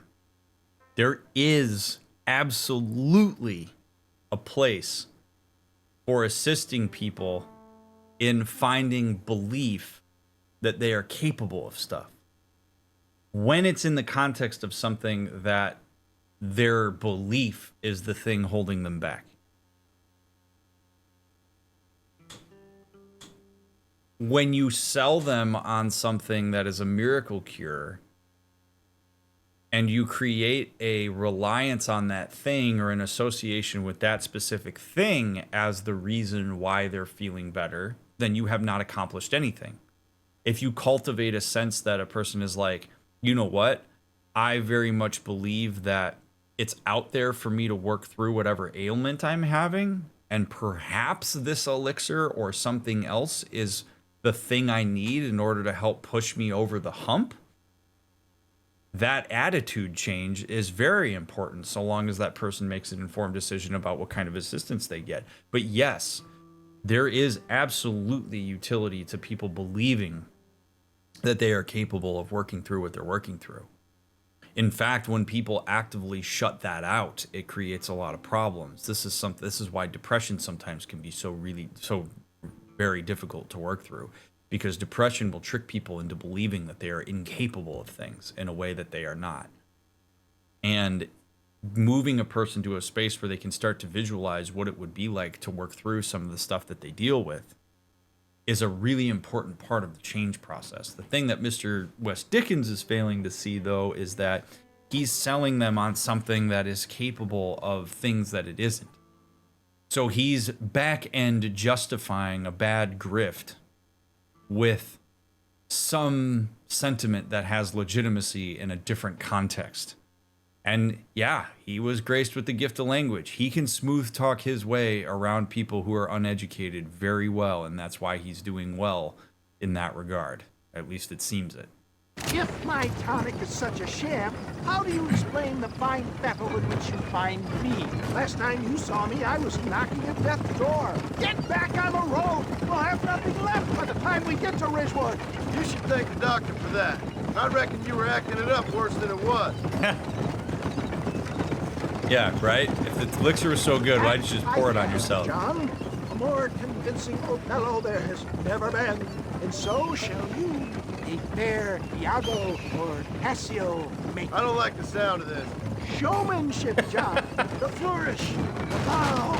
We are operating in a competitive marketplace. Our product must stand out. And how does this involve me? We're going to use your God-given talents to our advantage. This is another thing, man. You want to talk about just the psychology of people's buying habits? When you go to the grocery store and you walk down any aisle, the products that are at eye level were paid more for. Companies literally pay money to grocery stores to have their product at eye level. Why? Because it's more readily available to you. It provides a first impression.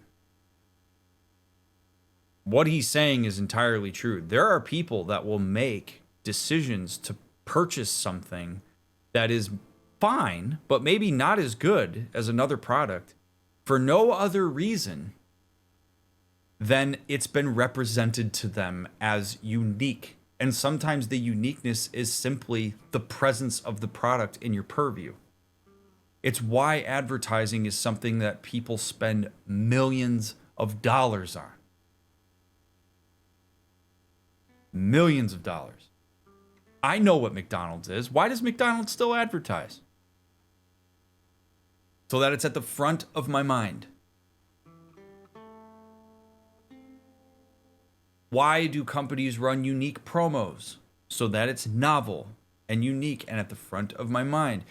So much of the cultivation of consumer habit is setting yourself apart.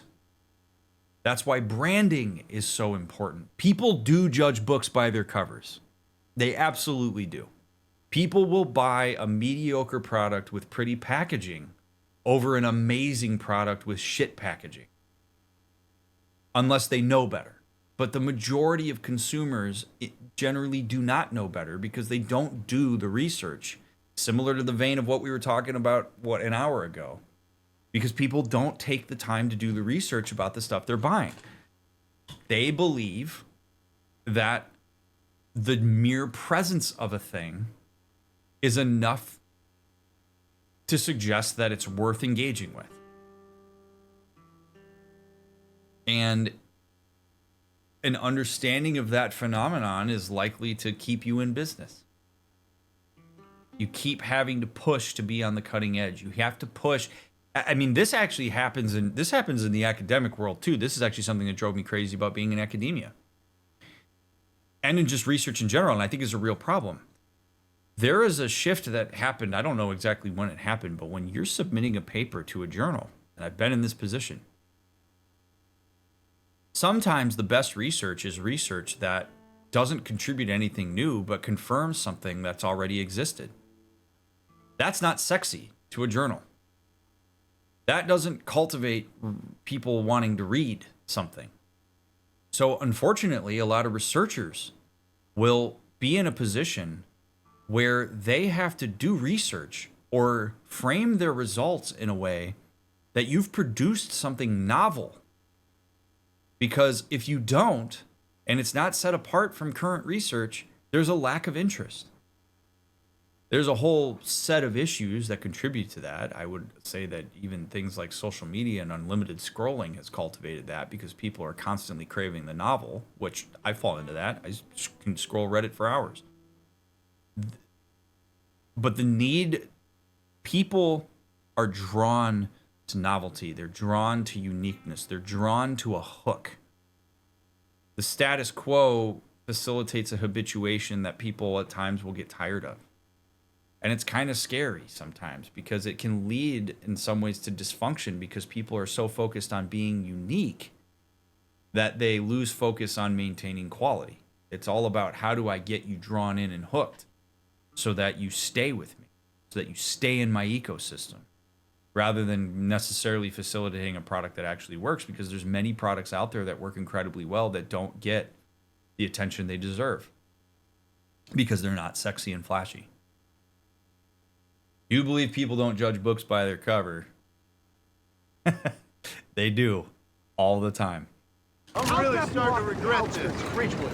That way, it won't look like we came together. Once I'm set up, saunter nonchalantly into the crowd that is sure to be forming. Eventually, I will call you up to try my tonic. After extolling the virtues, I will have you perform a few feats of wonder to amaze and impress the paying public. Such as? Oh, nothing out of the ordinary for a man in your line of work, I assure you. So it is all a sham? No, just a little innocent ballyhoo to grease the wheels of enterprise, that's all. Do you think that buxom young girl you see on the voyage camera posters knows the first thing about photography? Advertising, my boy, is the future! Yeah, it is. He knows. So this is a really, he's in a very fascinating space. Because I think that if pressed, and you could get into the depths of truth in his mind, Nigel understands that what he's doing is a grift. He knows he's grifting. But in order for a person to continue a grift, generally, unless they're like an absolute sociopath, a person has to find a way to believe they're a grift.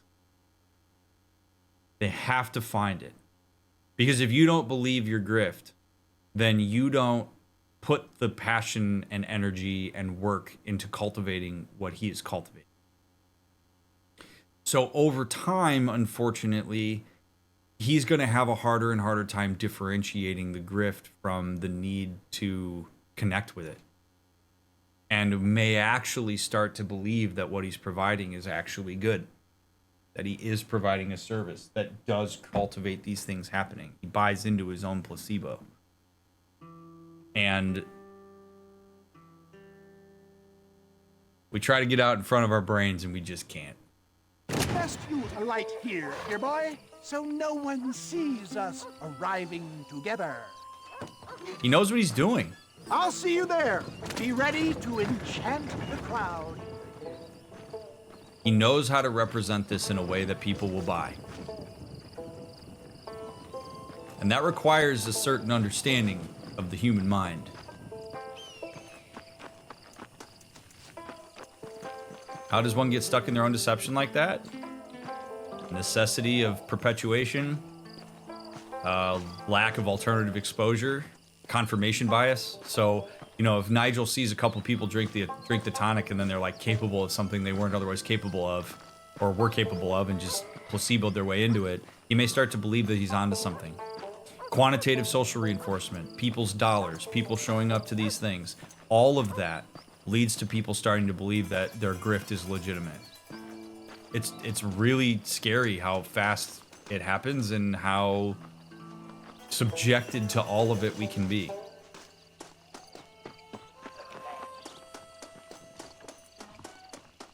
How many of us and how many people we know are susceptible to branding over the actual quality of a product?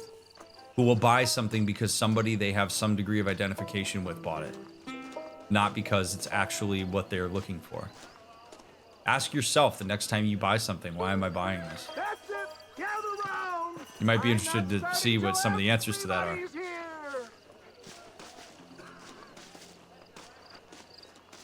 Come on up.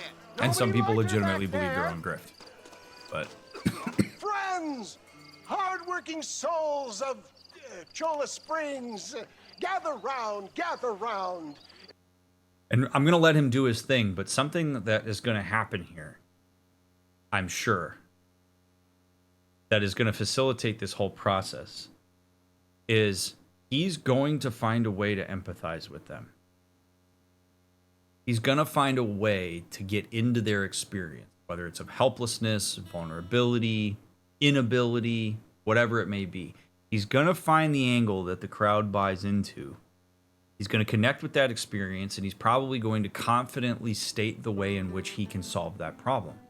And he's gonna be ready to respond to any kind of skepticism This is the thing, is like he's primed to understand how to negate skepticism when it comes his way. He can stay strong in the face of counter pressure.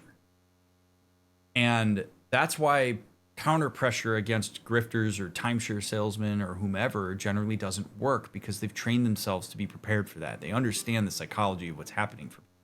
You're introducing a novel experience and change that solves a problem, and people are going to naturally be like finicky about that. But that's why you have to keep reinforcing ways in which you solve a problem that you legitimately empathize with and understand. You have to know your audience.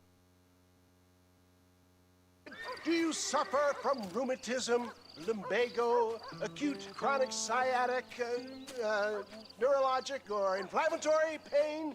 Well, I represent the only company that makes the genuine article that cures headaches, neuralgia, earache, toothaches, backache, swelling, sprains, sore chests, swelling of the throats, contracted cords and muscles, anxieties and ravaged nerves, stiff joints, wrenches, dislocations, cuts and bruises, and it adds vitality and vigor to the healthy man. But can you prove it, old man? Oh, I'm sure there's some customer here who could prove the qualities of it by taking a drink right now. You, sir, come up here. Step right up.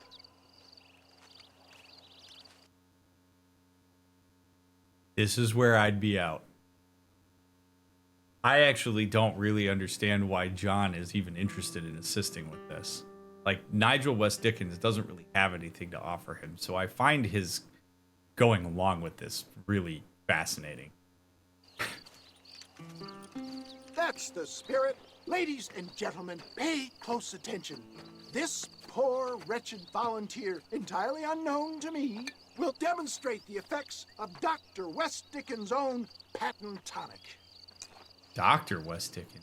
Be you a cowpoke or athlete, this miraculous elixir developed with the wisdom of the East keeps the muscles supple and relaxes the cords. It loosens the joints and gives a feeling of youth and vigor to the whole system. Not possible, I hear you say. Well, doubt no longer. Faith can move. Right there. I empathize with your doubt. I understand your doubt. In other playthroughs, I've talked about this. When you're going to try to sell people on something and you're trying to get them in, you can't meet their doubt with hostility and conflict. You meet their doubt with empathy. You meet people's reluctance with understanding, and that will reel them in. I get why you're skeptical. It makes sense. I would be too. So let me show you something. Let me facilitate an experience that will perhaps instill doubt into that thing that I'm empathizing with you on. It's a far more useful tactic than if people start questioning him and he goes, no, it works, I swear. Nuh-uh. People are going to see that polarity and they're going to push away. You reel them in with empathy. Move mountains, but I ask not for faith. I am a man of science, and today science will be vindicated.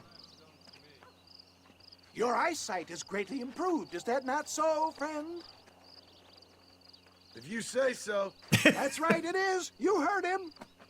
What a good sport you are, sir. Now, gaze over yonder at that porch. If you squint, you may just be able to make out the skull that's hanging there. Go ahead, friend. Shoot that skull and demonstrate the miraculous eyesight you now possess.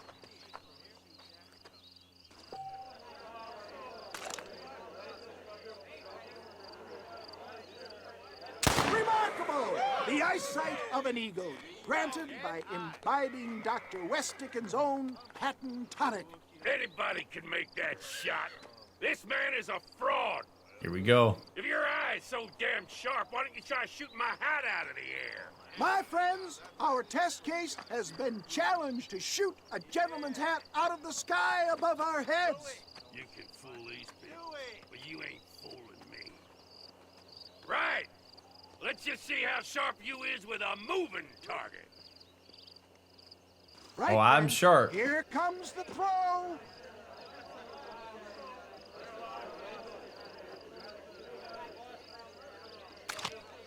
See?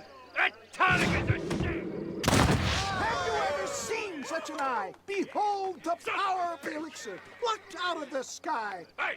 Hey! What? You think you can put a hole in a man's hat and just walk away, do you? Hey, it don't work like that around here, mister. Come on! Are you a man or not? A challenge of battle has been offered to our volunteer. Oh, God. Okay. All right, let's finish this. Get off of me, you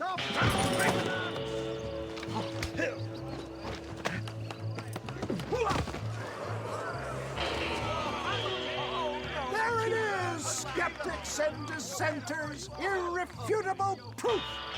Do not let this opportunity pass you by. Look, he's over there. Go get him. This ends now. Watch out, he's got a gun. Who the hell do you think you are? You ain't leaving here alive.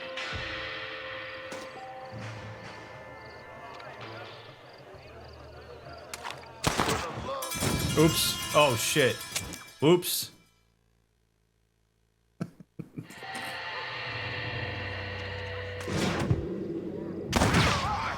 Marvelous shot, dear boy.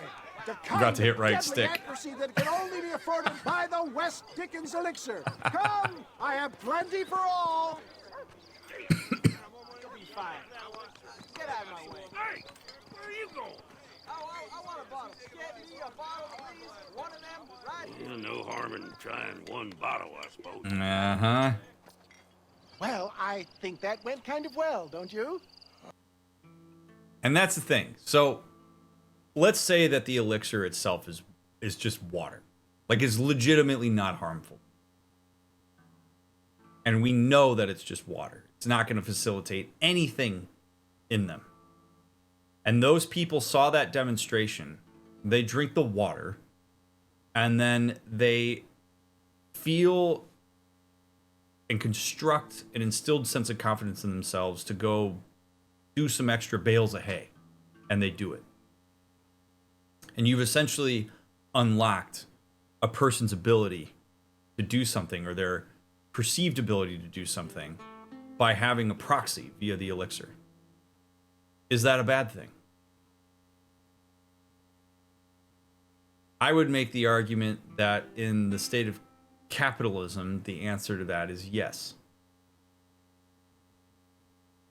Because you're not actually facilitating a person's sense of ability. You are conflating a person's ability with a product. The product didn't do anything. The perception of what the product may have done is what facilitated that thing.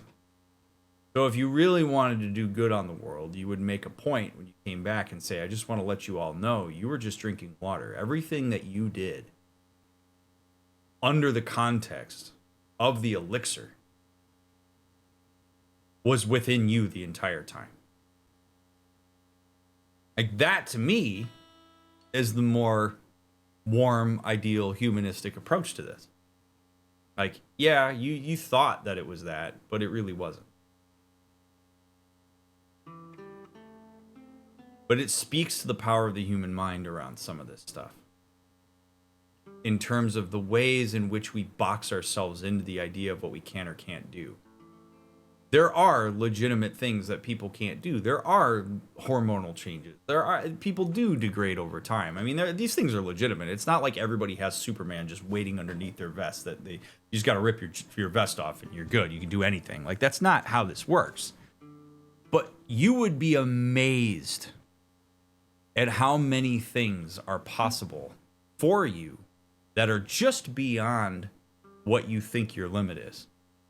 And oftentimes people don't actually understand what that is until they're pushed to a point where they see it, because they have to. They're like, yeah, see, you were actually capable of a lot of this stuff. You did it under the course of, like, you had to do it, but that capability was there. So it's sort of interesting to me the way that all of this comes together to really facilitate an experience for people that they then attach to a good that they're going to pay good money for that really isn't doing anything for them. But if it's not hurting them, if it's not poisoning them, there's no actual bad health effect, then it gets a little dicey, right? Like, then maybe people continue to buy the elixir and they facilitate a greater sense of self-worth, and you never say anything and it was worth the price you paid. If this is actually harming people, that's a whole other thing. I'm just glad that my normal job involves either chasing after cattle or murderers. Not the likes of you, mister. Don't be like that. Now, if you'll excuse me, I'd like to say my goodbyes, head on back to the real world. Wait, sir. I've been thinking about your predicament, and I think I may have an idea. I've been thinking I could be your cunning Odysseus.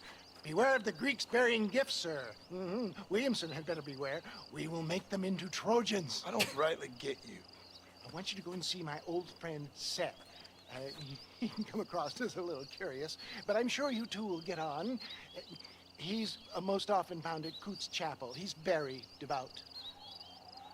Why see him? Because between him and me, we can get those gates to open for you, and you can walk right in, just like in Homer's great Trojan yarn!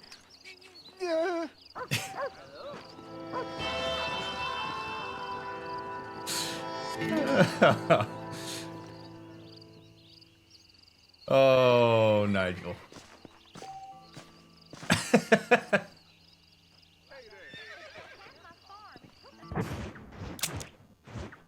Oh, God. It's so good.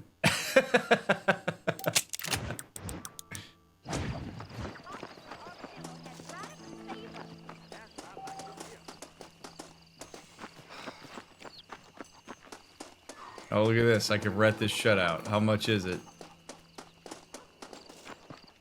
$5 to rent it? Alright, let's do it.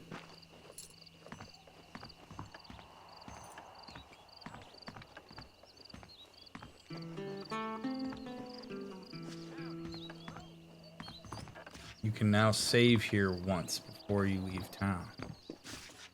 Oh, there we go. Beautiful.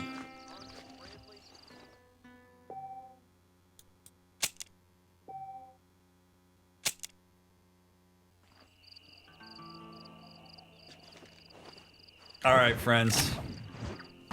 Thank you so much for taking the time to watch part 3. I hope you enjoyed it. Some lovely stuff this time.